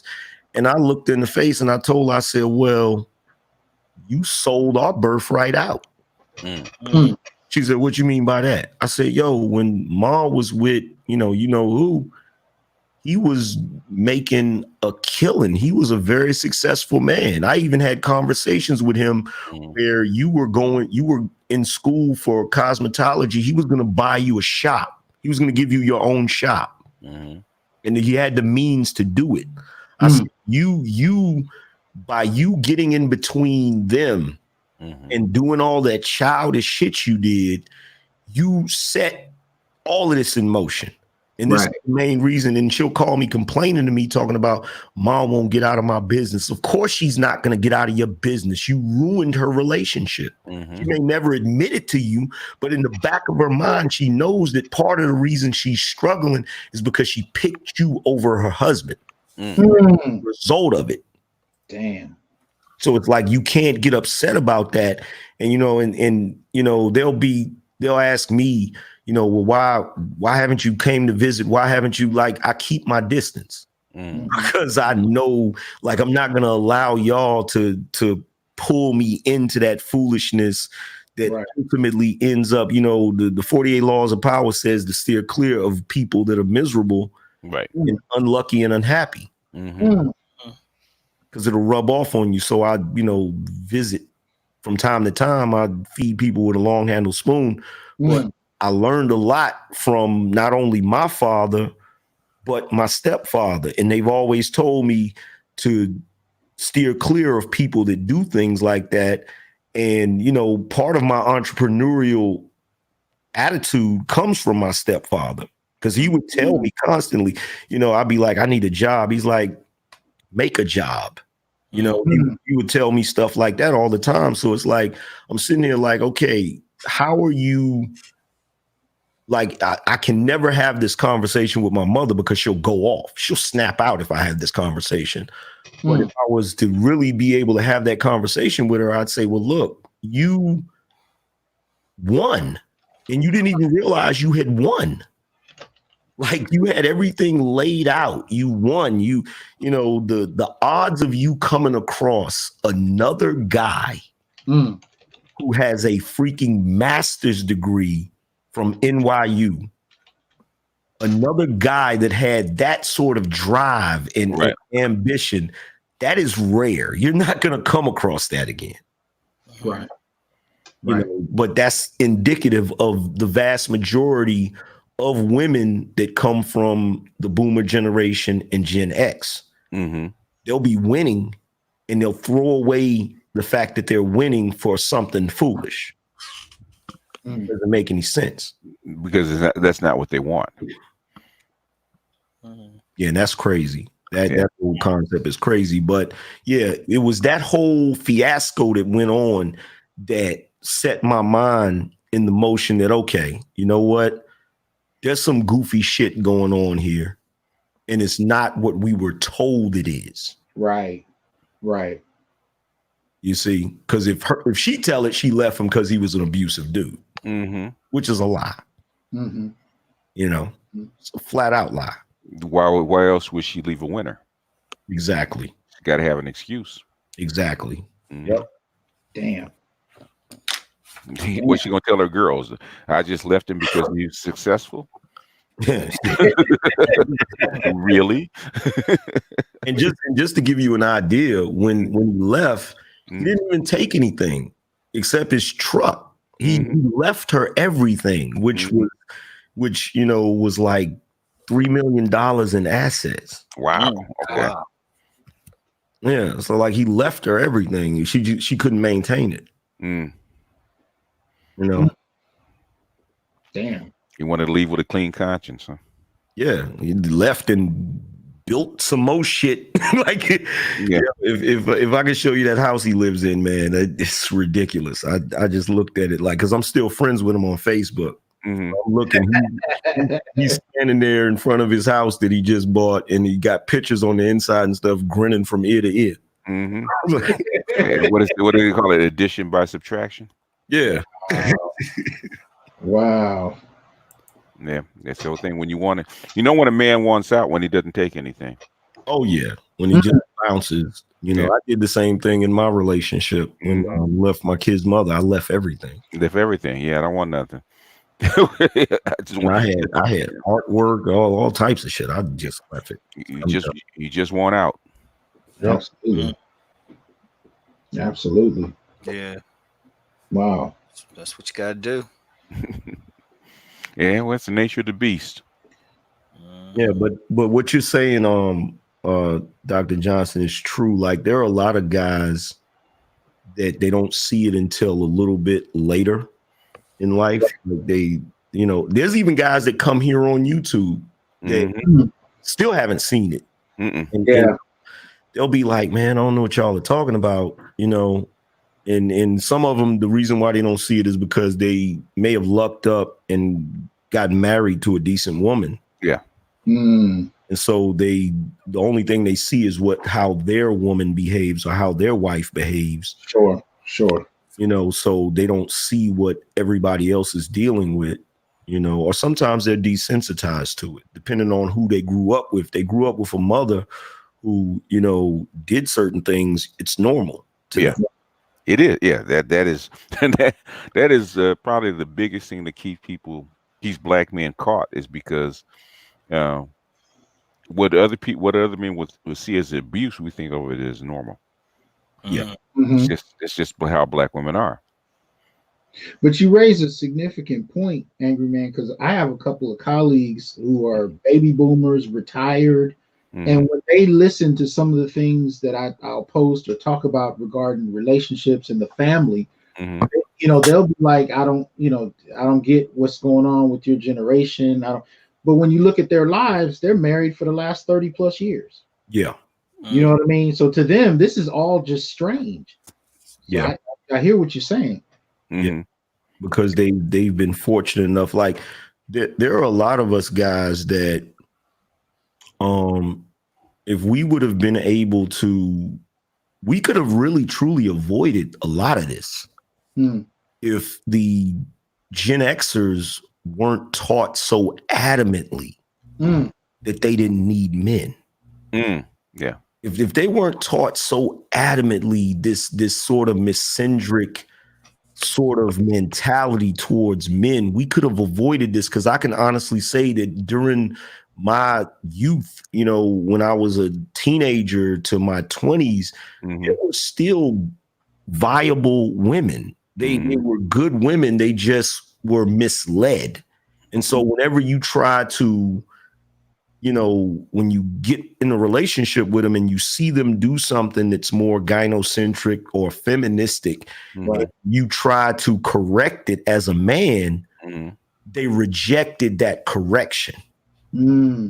So it's like this is where the vast majority, and you know, any Gen Xers that's in here know, if you were the type of guy from Gen X that looked at the boomers and looked at the greatest generation, and you went out here and got a relationship with a woman and you tried to have that normal life, then you immediately get into this power struggle with woman.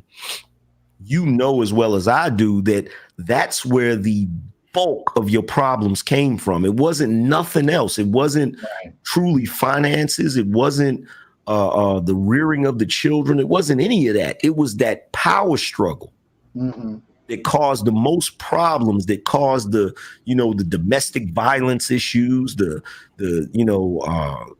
stress. Oh my God, the stress. Mm-hmm. Absolutely. Absolutely. Absolutely. Yeah, I would I've had. argue we have the lowest life expectancy behind just the stress alone. Yeah. Yeah. That's when I knew it was time for me to leave the mother of my children. Mm-hmm. Is when we got into that. There was an argument we got into. It was the last argument, and I'm just literally trying to make her listen. I'm just talking over and over, like, why won't you listen? Why don't you understand this? We went over this over and over and over again, and my chest started hurting. Yeah. Oh my goodness. And I said, yes. you know what? I said, I'm done.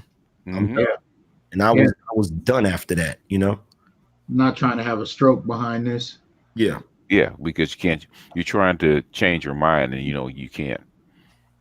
And that's when you actually see that she's not listening to you. Yeah. See that I think I came into it, one of the reasons I got it late is I married fairly young. I married mid-20s, and my wife, you know how you see those kids on the commercial who grow up in the hospital because they have cancer, and she was like that, but with sickle cell. She grew up in the hospitals like that. So when I met her, there wasn't any arguing. There wasn't any back and forth. There wasn't any power struggle because she was, that wasn't her vibe. She had been close to death so often, at least once a year, that she just didn't have any energy for none of that. But she finally passed. I'm 35 or so, and I get back into the dating pool. Well, realistically, I learned the hard way. There's women that came to the funeral trying to move in the house and shit. It was weird. But that was my cold, hard reintroduction to single life and where Black America is now. And I was like, what is going on? I couldn't figure it out. Then I messed around and ran into these red and black pill brothers that I'm listening to now. I was like, shit. All of y'all have had me cussing somewhere at some point. The only difference, I think BGS and Angryman have gotten me kicked out of stores, cussing in the hallways, listening to y'all. What doesn't happen with Rom is he posted midnight, so I'm cussing in my but BGS done got me kicked out of a couple places. And Angryman, you had me yesterday, man. That video you did on Susan Rice, man, was ridiculous. It was just ridiculous, man. Yeah, that whole scenario is just so disgusting to me, because for her to be checking anybody with all of the controversy surrounding her, she need to be somewhere being quiet and being off everybody's radar. They was trying to charge her with criminal charges, and he, like, the thing with our experiences going into, and see, the only reason, I could have been one of those guys back in the day that, I was around nothing but womenizers, nothing but guys that was on some, I forget these hoes, they didn't have no time for women whatsoever. But because of the type of family that I came from, my expectation was to grow up, get into a relationship with a woman and build a family. And, the vast majority of the people in my family, my grandmother's family, these are married people. These are intact family units. Yeah. Even if they divorce, they remarry. Yeah. And continue to raise children, and their children get married. Even right now, if I were to go to Birmingham, the vast majority of my cousins that are my age bracket, they're married, in intact family units. Yeah. And they came from an era they're still training wives. Yeah. And with me, when I plunged myself into that situation, it just was so surreal. Like you're not even prepared for it. Right. And you're trying to do, and the problem is, if you're that type of guy, the traditional type of guy, you're fighting this battle where you're trying to be traditional while the woman in your relationship is not being traditional. You're thinking 1950, she's thinking, 2003, 2004. And you're going back and forth, And, you know, it gets to the point, I literally had my friend's wife who was Islamic. She literally had a conversation with me that made me realize some shit. And when I realized this shit, it was such a painful thing to realize. It was like a red pill moment where, you know, I'm having this conversation with her and I'm just saying, I don't know what to do in this situation because I don't want to leave, because at this point I have 3 kids with this person. Mm-hmm. And I don't want to leave. I don't want to leave my children. I'm used to seeing my children every day. And you know, she hung out with her. And so I'm just asking her as a woman to try to get some advice. Like, what do you think I should do? And she's literally telling me to give up on it. Damn. Wow. She's like, you know what? I see everything that you do. I see how you operate. I see your dedication. She said, but what you got to realize is when you're giving somebody this much of you and you're giving your family this much of you, there's nothing left for you. Right. And I never understood that. I've heard people say that on television before, but I never understood what that meant until that moment when she said it. And I realized I'm in a relationship. I got children. I wanted boys. I got all boys. And I had to come to the realization that I wasn't even happy. Wow. And I'm in the relationship just miserable. Right. And it's like, okay, and I'm gonna tell you what happened to me when I broke out of that relationship. When I broke out of that relationship and started doing things for myself, like, you know, it was to the point where I was so dedicated to my family. My family went everywhere I went. They went everywhere I went. You know what I'm saying? I had no time for me, no space for me. So it got to the point where, you know, I decided to start doing things for myself, doing things by myself, you know, and things that I enjoy. And I'm gonna tell you something for real. Like when I first started, I felt guilty. If I did something for myself, I felt guilty. Yeah, because you're supposed to always be prioritizing everybody else. Yeah, always sacrificing for everybody else. And, you know, it just got to the point where, you know, when I finally got out of that, it's almost like being a drug addict or being an abused person. Like you literally have to take it one step at a time on some, okay, it's not wrong for me to be happy. Absolutely. You know? Absolutely. Yeah. Which is crazy. Now that I look back on it, it's crazy to even think about it. But there's a lot of guys, you know, and that's the reason why some of them videos I did in the car where I was trying to explain to these guys, man, like you have to actually give a damn about yourself. Yeah. Real talk. No, that is real. I mean, there are things that not until maybe about 5 years ago did I go out and figure out I enjoy doing. And that's ridiculous to be 40 or so years old and still not know what you enjoy doing. So what you just laid out was powerful and profound, man, because many of us don't do that. No, we don't. The way we've been raised and socialized in the culture, it's not, we are never the priority. Of course not. How dare you? How dare you want to be happy? Want to be happy. Part of the frustration that Ghost got from everybody because he made a choice early on to prioritize his happiness. And how did Tariq frame it? You left us. You left us. Yeah. But really, that's all he did. Is he made a choice to be happy. He didn't exclude his kids at all. But just that making that choice was enough. Because us, the Black community, is mother and child. When you leave the mother, you leave us. Yeah. And that's where the mother's gonna frame it. He didn't leave me, he left us.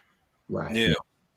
And see, for a son, his mother is this permanent transfixed thing. So he doesn't view her in terms of whether she is making someone miserable or not.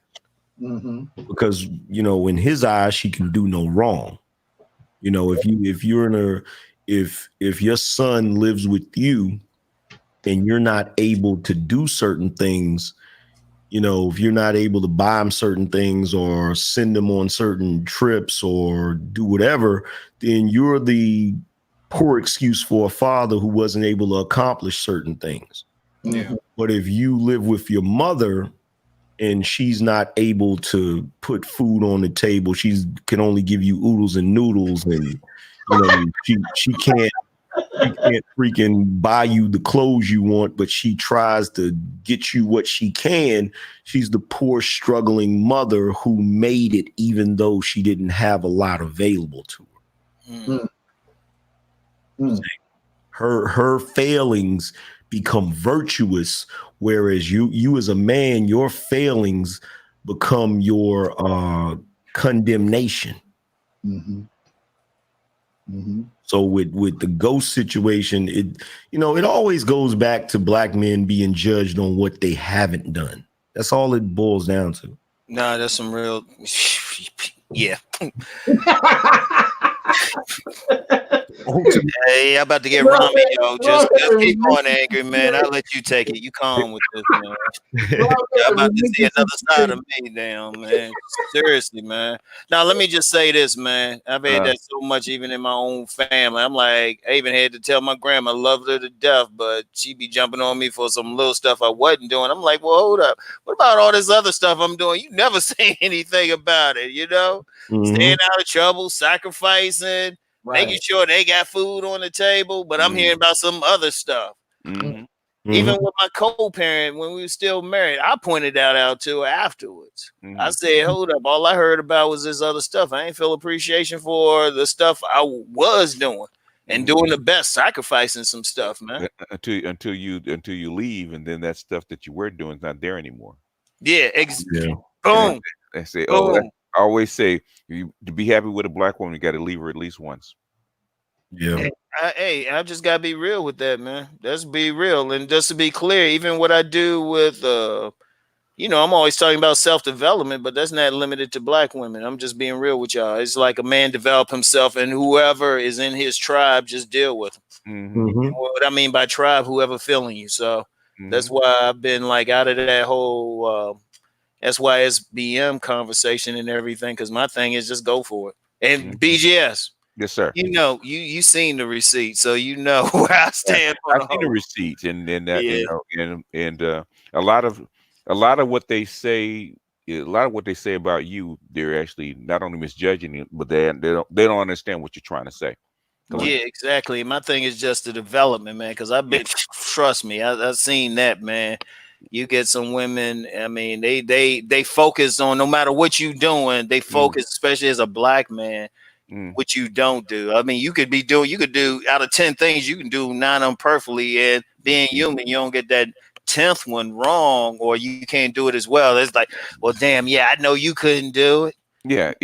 What's wrong with you and stuff? I'm like, well, damn, hold up, you eating right? They're always looking for your weakness. Yeah.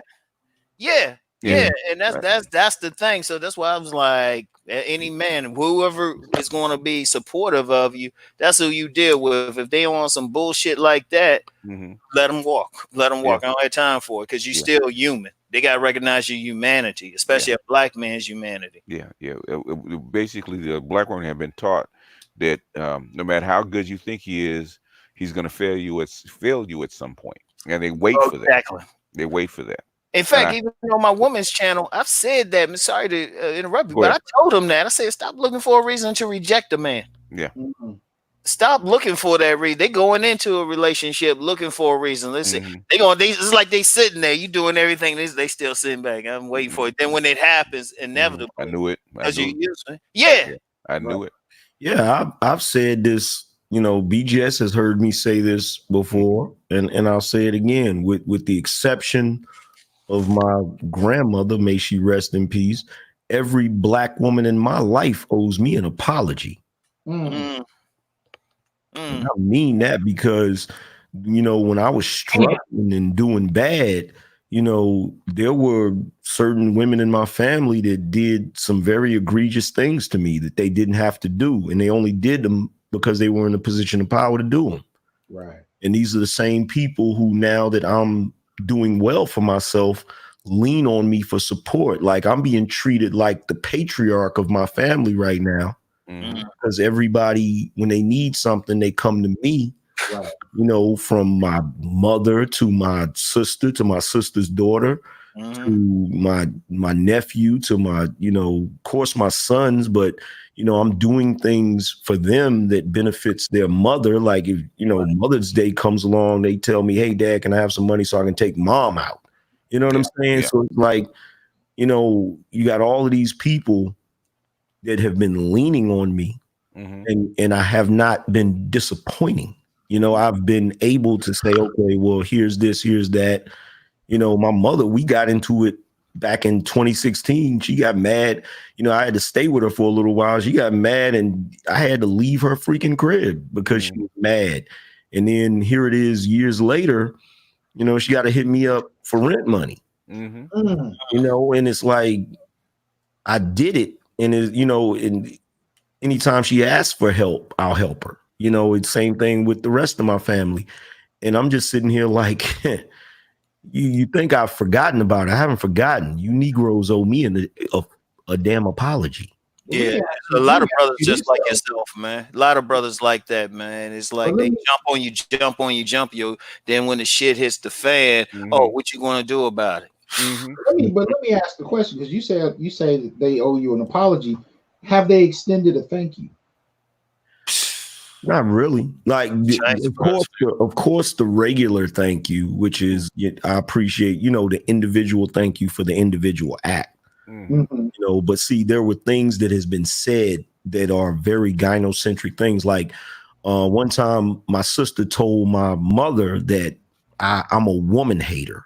Wow. Which I really didn't appreciate, you know. And there was one time my mother told me that I was like, there was a chick that I was dealing with that would help me because that chick was helping me in a time that I really needed it. My mother said to me that I was trying to live off of women. Yeah, you're using it. Wow. Yeah, you know, so for those same individuals to turn around and need me, and despite them saying those things about me, I'm still willing to help. It's like, when are you going to admit that you're wrong about my character? Right. You know, when are you going to give me that apology to make that right? Because, you know, they have a little issue where they're like, well, why you don't come around as much? Like sometimes they'll call and I'll answer. Sometimes they call for weeks and I don't even answer the phone. And they be in their feelings about it. Like, why you don't let us know how you're doing? And I tell them, I said, because sometimes I don't want to talk to y'all. Because I know what you think of me. Damn. I know what I was asking about gratitude because I raised the question the other day. I was like, well, you know, I'm thinking about holidays. I was wondering how many holidays are actually fixated on the boys and men of the family. And, you know, I would say Father's Day, but we know that that's never really been honored. And even in the last, 5 or so years, I've heard more mothers trying to claim it. So when I ask the question, are there any holidays that channel us into appreciating boys and men? Nobody could name one. No. So that's one of the reasons I asked you, you know, with all the things that you've done, you're talking about an apology. Have you even gotten any gratitude? No, not really. Now BGS, you know, being the elder, is that something? I mean, what experience have you had with gratitude? Has that been something you've been afforded, or how did that go for you? You know, it's funny that that women will talk about you in favorable terms to their girlfriends or to their women folk, but never to you. Yeah. Which is strange.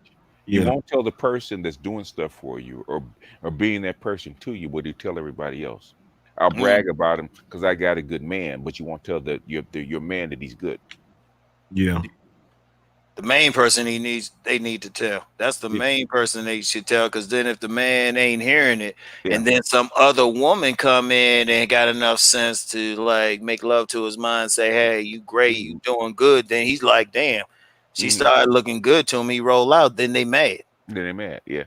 You know what? You know how in the pickup they talk about holding frame? Yeah. Yeah. I think that's with black women. They don't tell you because they had to hold their frame. Yeah, it's because they have this like the psychological makeup of a black woman is really interesting to say the least.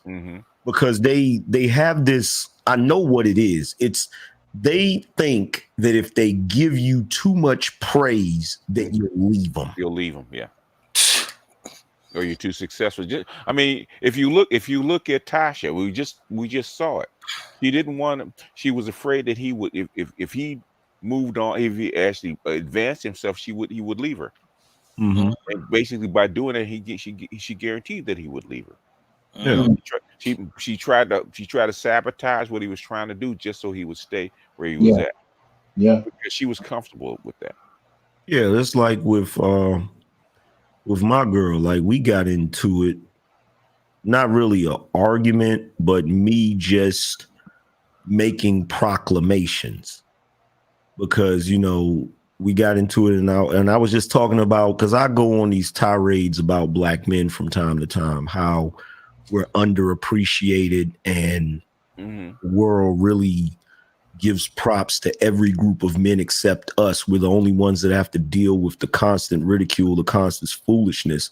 And she said to me, well, I've told you numerous times that you're a good man. Like, I don't know why you keep saying that. And I said to her, I said, good man?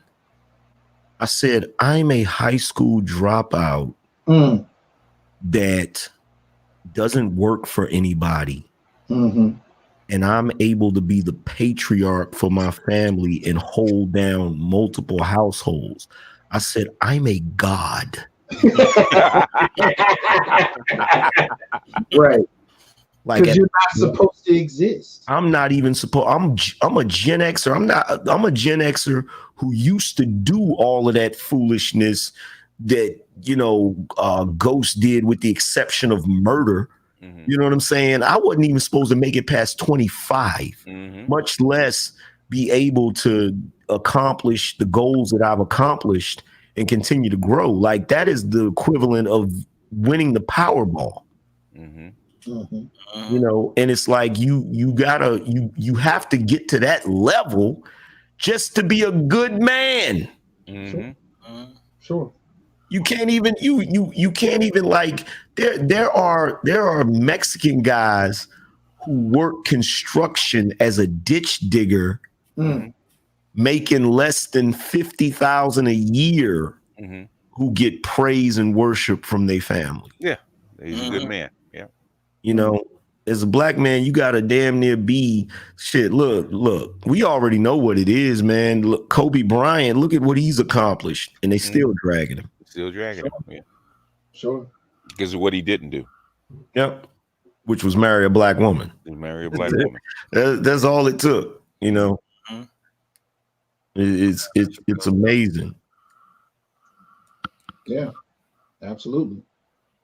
It's amazing. And I'm not even, and the crazy thing about it is, like, I'm sitting here on the panel with you guys, like, you look at, the work you put in, BGS, for the amount of time you put it in. You look at Dr. T.S. Johnson, your accomplishments. You look at Ron Wills. I look up to Ron because you did something that I'm catching hell trying to do, which is you done wrote several. You know what I'm saying? I'm just, and it's like, how are you not completely, considering the circumstances that black men have had in this country, from antebellum slavery to Jim Crow, to the institutional racism and constant prejudice that continues to go on? How are these women not in awe of black men still accomplishing shit? It makes no sense. No, it doesn't. It doesn't. Because despite all that stuff, we still here. And they should be thinking about that. I mean, come on, there's just some straight up hell some brothers have gone through and still kicking ass. Right next to us, seeing us go through that hell, but us going through the hell and coming out the other side is not enough. I have brothers writing me every week since, I think, December. I did a couple shows on depression, and I got brothers writing me stories, man, that are just ridiculously heart-wrenching, and they're still striving, and there's no acknowledgement. You know, when I just look at the four of us on this panel across age, across profession, across all of these different dynamics, we were not supposed to exist as far as the culture, as far as what was expected of Black men. And yet we're all telling the same kinds of stories about what we grapple with.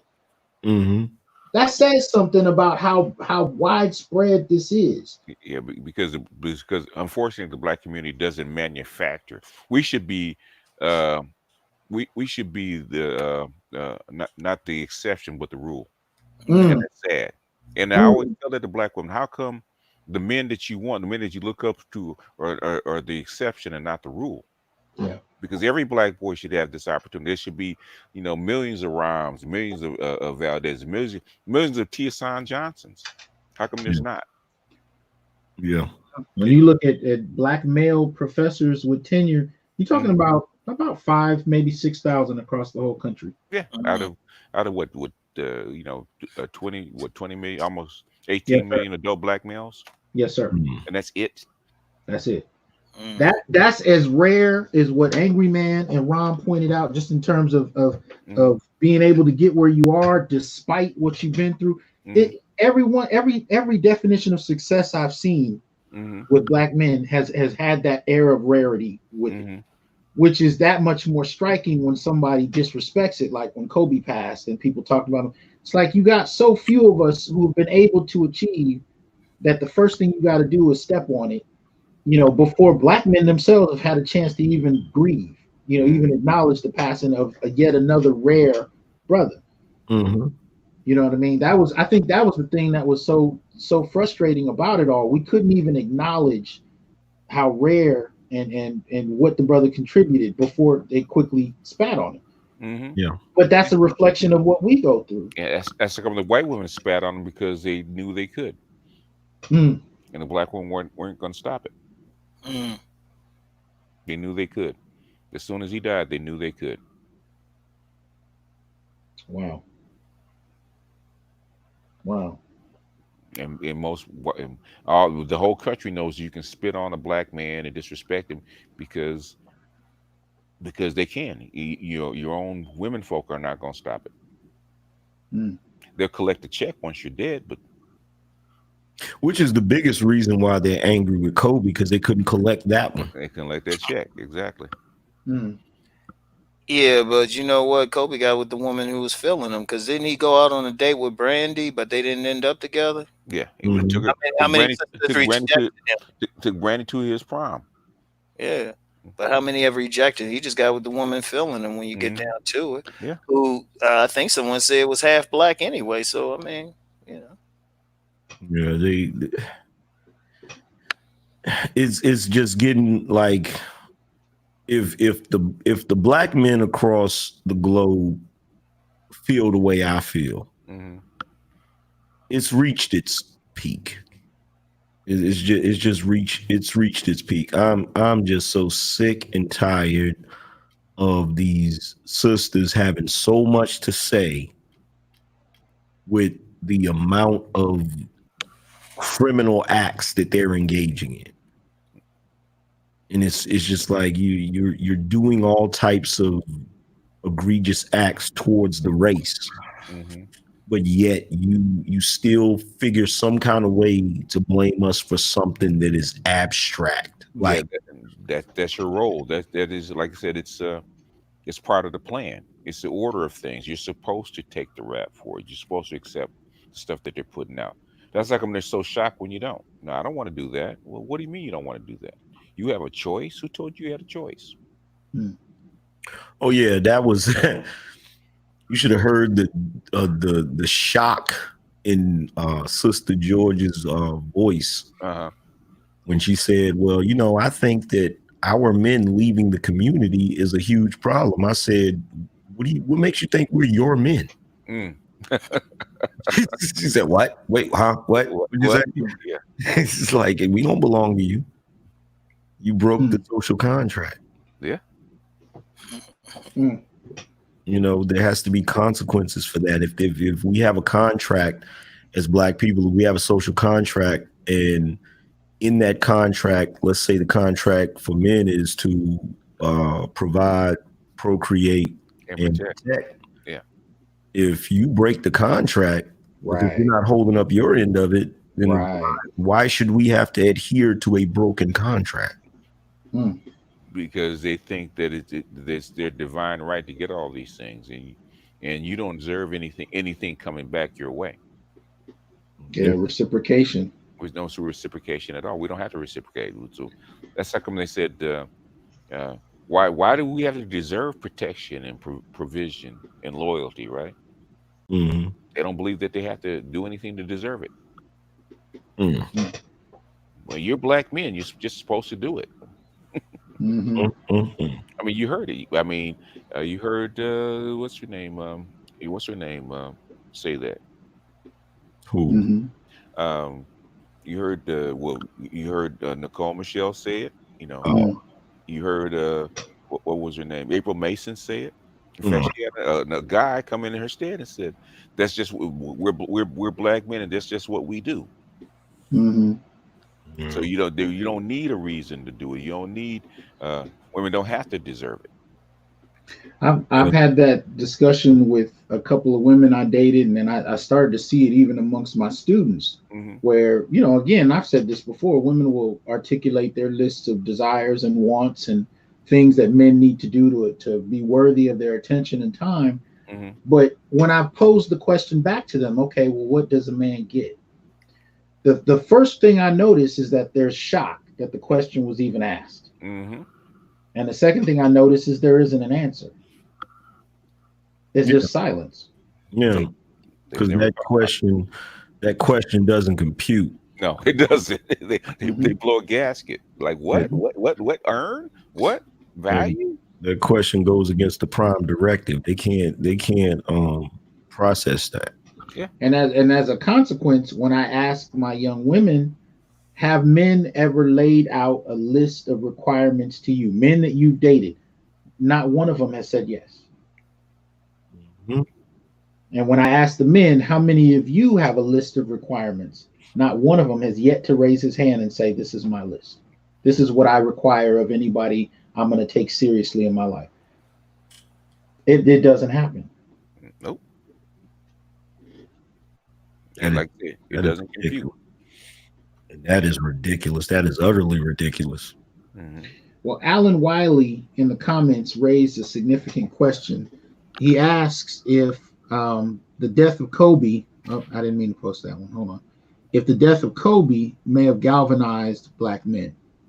I think just like remember the where you stood on whether OJ was guilty or innocent, defined or what side of the aisle you were on. I think that's going to be the same thing with Kobe. Yeah, I think me personally, I think it woke up a lot of guys. Yeah. The utter disrespect of it. Yeah, I think it woke them up like, oh, you know what I'm saying? Like, wait a minute, what's going on here? I wouldn't say that it galvanized them. I definitely would say that it woke them up to the degree that they want to see what's going on. You know, it's going to take a little more to galvanize them. What do you think it would take to get? Because one of the things I noticed is even like I posted the other day about a brother who was talking about the child support situation he was in, and he described how he's paying like $9,000 for one son and $93 for another. And then you mentioned dental costs and medical insurance, and he said in total he pays about $19,500, and he said and his kids don't even talk to him. And he's tried to see lawyers and he hasn't gotten any support. And one of the things I noticed, of course, I had a couple of women come in and basically say, well, you know, this is all his fault. He just needed to file this or file that, and that would have been it. But what I noticed more is I had brothers come in and say, well, that's his fault because he dealt with her at all. And the question I posed to them is, all right, you know, I think most of us have been in a situation where we got with somebody and learned years later who they actually were. But that aside, what exactly does it take for you to support black men as a collective? I mean, what exactly does it take for you to say, okay, we have to actually be able to have a different conversation that leads to possibly some kind of galvanizing? But the concept of being empathetic to another black man who's going through something that you've seen happen, even if it didn't happen to you, you've seen it happen quite a bit, seems foreign. What exactly does it take? You know what I think it takes? Because I do it on a regular basis. And I don't know, maybe there needs to be more guys doing it. I remember watching Hotel Rwanda with Don Cheadle. And there's a scene in that movie where he gathers everybody together and he says, if you know any Americans, if you know any diplomats, if you know anybody in the UN, we're going to call every last one of them. We're going to shame them until they do something about this. So what I've been on a mission to do is shame the hell out of every man that ever watches my show until they decide to stop treating each other as if they're the villains when it comes to these sort of archaic gynocratic rules that keep us in this perpetual state of being living in apology, where we're always the one that's wrong. Which is a form of manipulation. I've told people this. I said, the moment you get into a relationship with a woman, she instantly starts nagging you. She's not nagging you for a subtle purpose. She's nagging you in a manipulative way, because if you're constantly doing something wrong, it puts her in a position of being right. It puts her in a position of being your authoritarian figure. Right. It does. So this is what's going on when it comes to the child support thing, when it comes to, and you know, that child support thing can be debunked so easily. Like BGS has debunked it a few times. I have too, because women are the gateway for sex. Women choose to have children. So you can never blame the guy for that situation in those terms, to say, oh, well, the reason why you're going through this is because you should have never dealt with her in the first place. Right. Like, no, you can't place the blame squarely on him, because he did not have sex with her unless she allowed it. Right. And he definitely he had no choice of whether she had the baby or not. Exactly. She decided she wanted to make him a father. Exactly. Because that's you know, it's taxation without representation. Damn. Yeah, well, the state doesn't care. You know, it doesn't matter how the baby gets here. You know. Yeah. No, Dave Chappelle, he actually made a very valid point in his comedy special and pissed everybody off. Where he said, you know, you guys say it's, you know, her body, her choice. Right. Okay, cool. You know, I'm not against that. You know, if she wants to abort the baby, that's her business. He said, that's your business. He said, but, you know, the way I feel is if you can murder the baby, I should at least be able to abandon it. Yep. It got quiet real quick, too. Yeah, it got real quiet. I mean, you know, Dave Chappelle is a genius, but you know, what he said was 100% true. Like, men do not have any reproductive rights to speak of. Right. It's kind of hard to say to someone, because let's face it, if a woman decides to give birth to a child and she cannot take care of that child financially, the state will pick up the tab for that. She's not going to go to jail for it. She's not going to be charged, you know, or taxed for that. But, you know, if she decides to have that child and a man is in dire straits financially, oh, well, now he has to go to jail because he can't afford to take care of the child. It's ridiculous. No, it's beyond ridiculous. It's actually criminal. Oh, it's very criminal.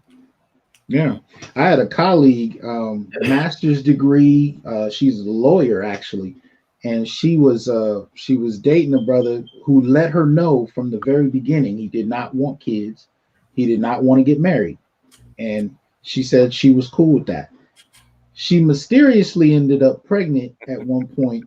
And I remember when she called me to tell me stories about how bad a father he was. And I said, no, he's not a bad father. He's a man that never wanted to be a father.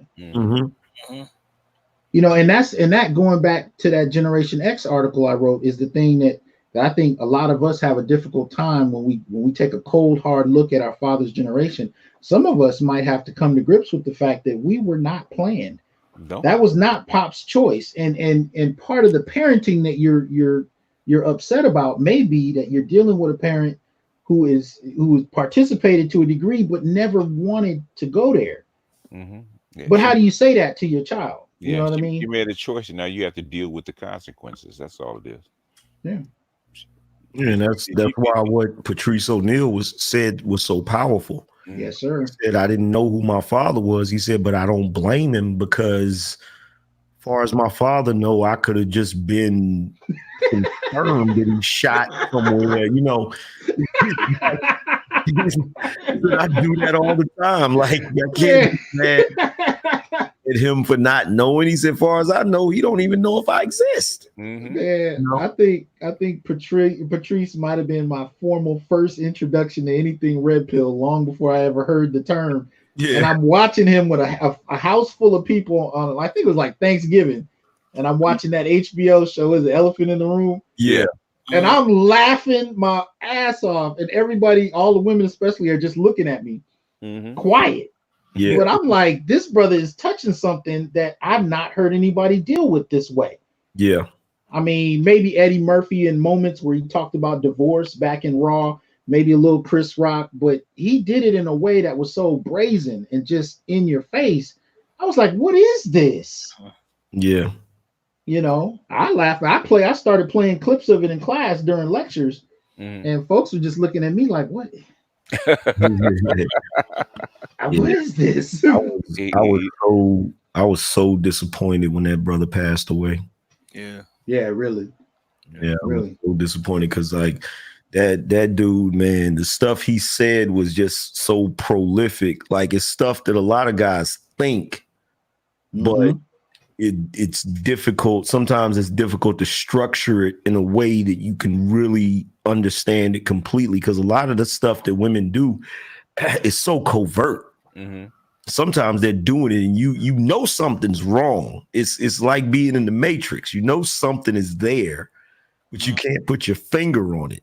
You know, like when he talks about how you can talk about certain topics and the women will hit every guy in the room with the pussy beam. Yeah. You know. So then he did the sound effects. Yeah. You know what I'm saying? Where you just looked at her. I mean, and he even took it a step further with the whole psychology behind it. He said that, you know, women emotionally rape men. And she was like, what do you mean? He's like, let me give you an example of emotional rape. I love you. And you're expected to say it back.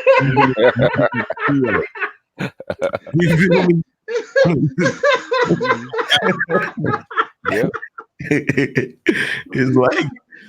It's like emotional and then he's, you know, where he says they hold a pussy hostage. And that's really, to be truthfully honest, that's the main reason why a lot of them have been able to get away with a lot for a while. Because I've seen that happen in my personal life. I was at my sister's house one day and there was a bunch of people there. You know, it was her and some of her friends and their boyfriends, and we're all in there watching TV. And I forgot what it was we was watching, and something blatantly gynocentric happened on that television show. And I went off. And I'm like just talking shit like, I can't believe they would have the nerve to put that on TV, blah, blah, blah, all of that shit.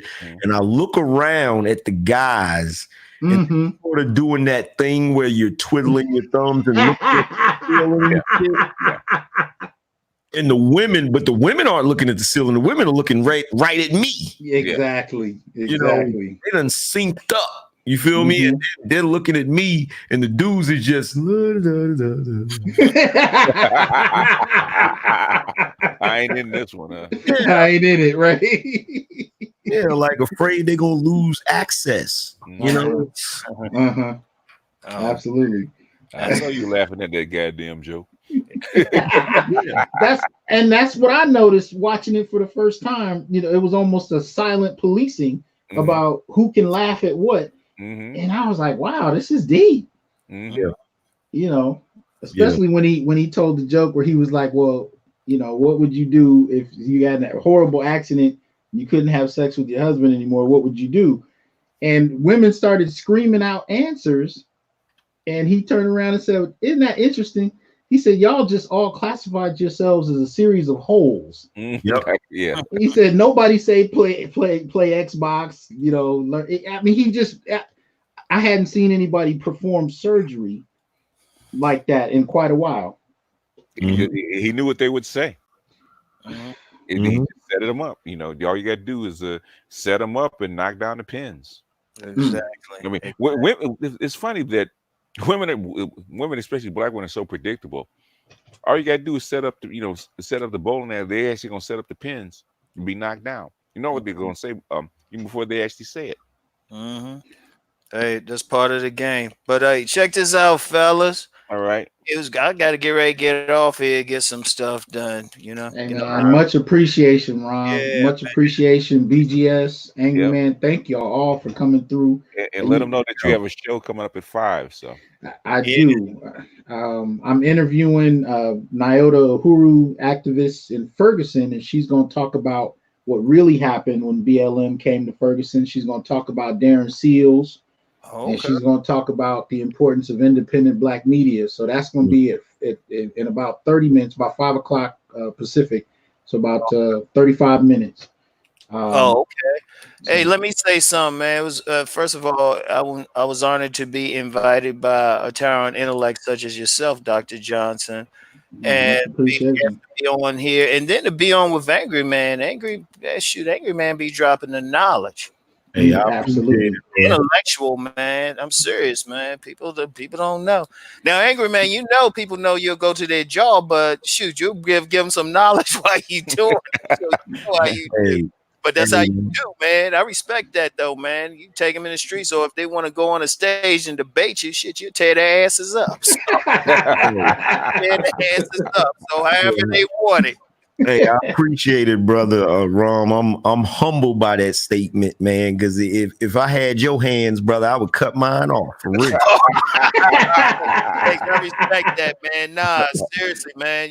Seriously, people don't realize, man. You're a tyrant intellect, man. So just to be on here with you, because everything you were saying, like about power, and I was like, shoot, let me get my notepad out, because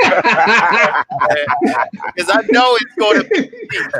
Like I know it's going to be deep, man. Yeah. I mean, brother. Y'all, man, and giving people some religious experiences listening. I always say when to go to the church, the Angryman church. I say, Pastor Brady's preaching tonight, boy.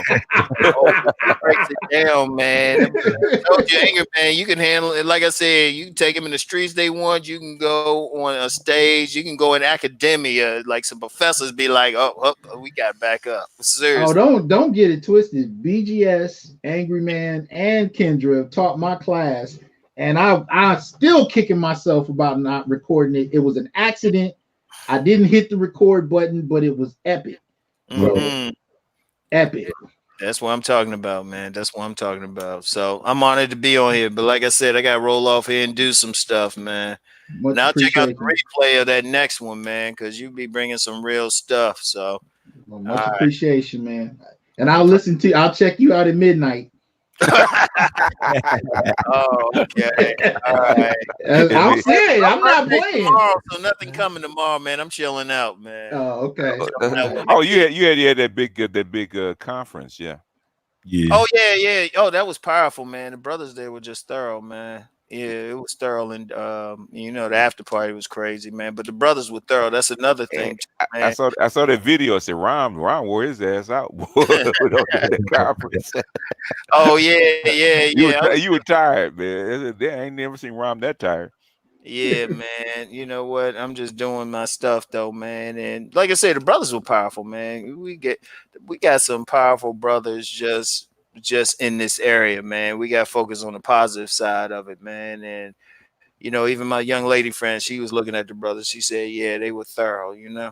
So that's what's up. That's what's up. Yeah, man. So anyway, fellas, y'all have a good evening. Peace and blessings. Brother. All right. All right, we're gonna let Dr. T set up for the next show. Yep.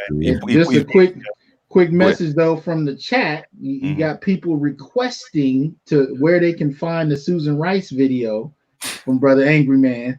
Oh, okay. So so I did. Is it on Anchor? You put it on Anchor yet? Oh yeah, you know what? I actually uploaded. I just hadn't saved it yet, so it'll be on there probably in the next few minutes. Okay. So you'll email me. I'll put it on the community page, and so with Dr. T. Will do. Absolutely. All right. Y'all have a good one. All right. All right, y'all. All right, y'all. All right. Peace. Peace.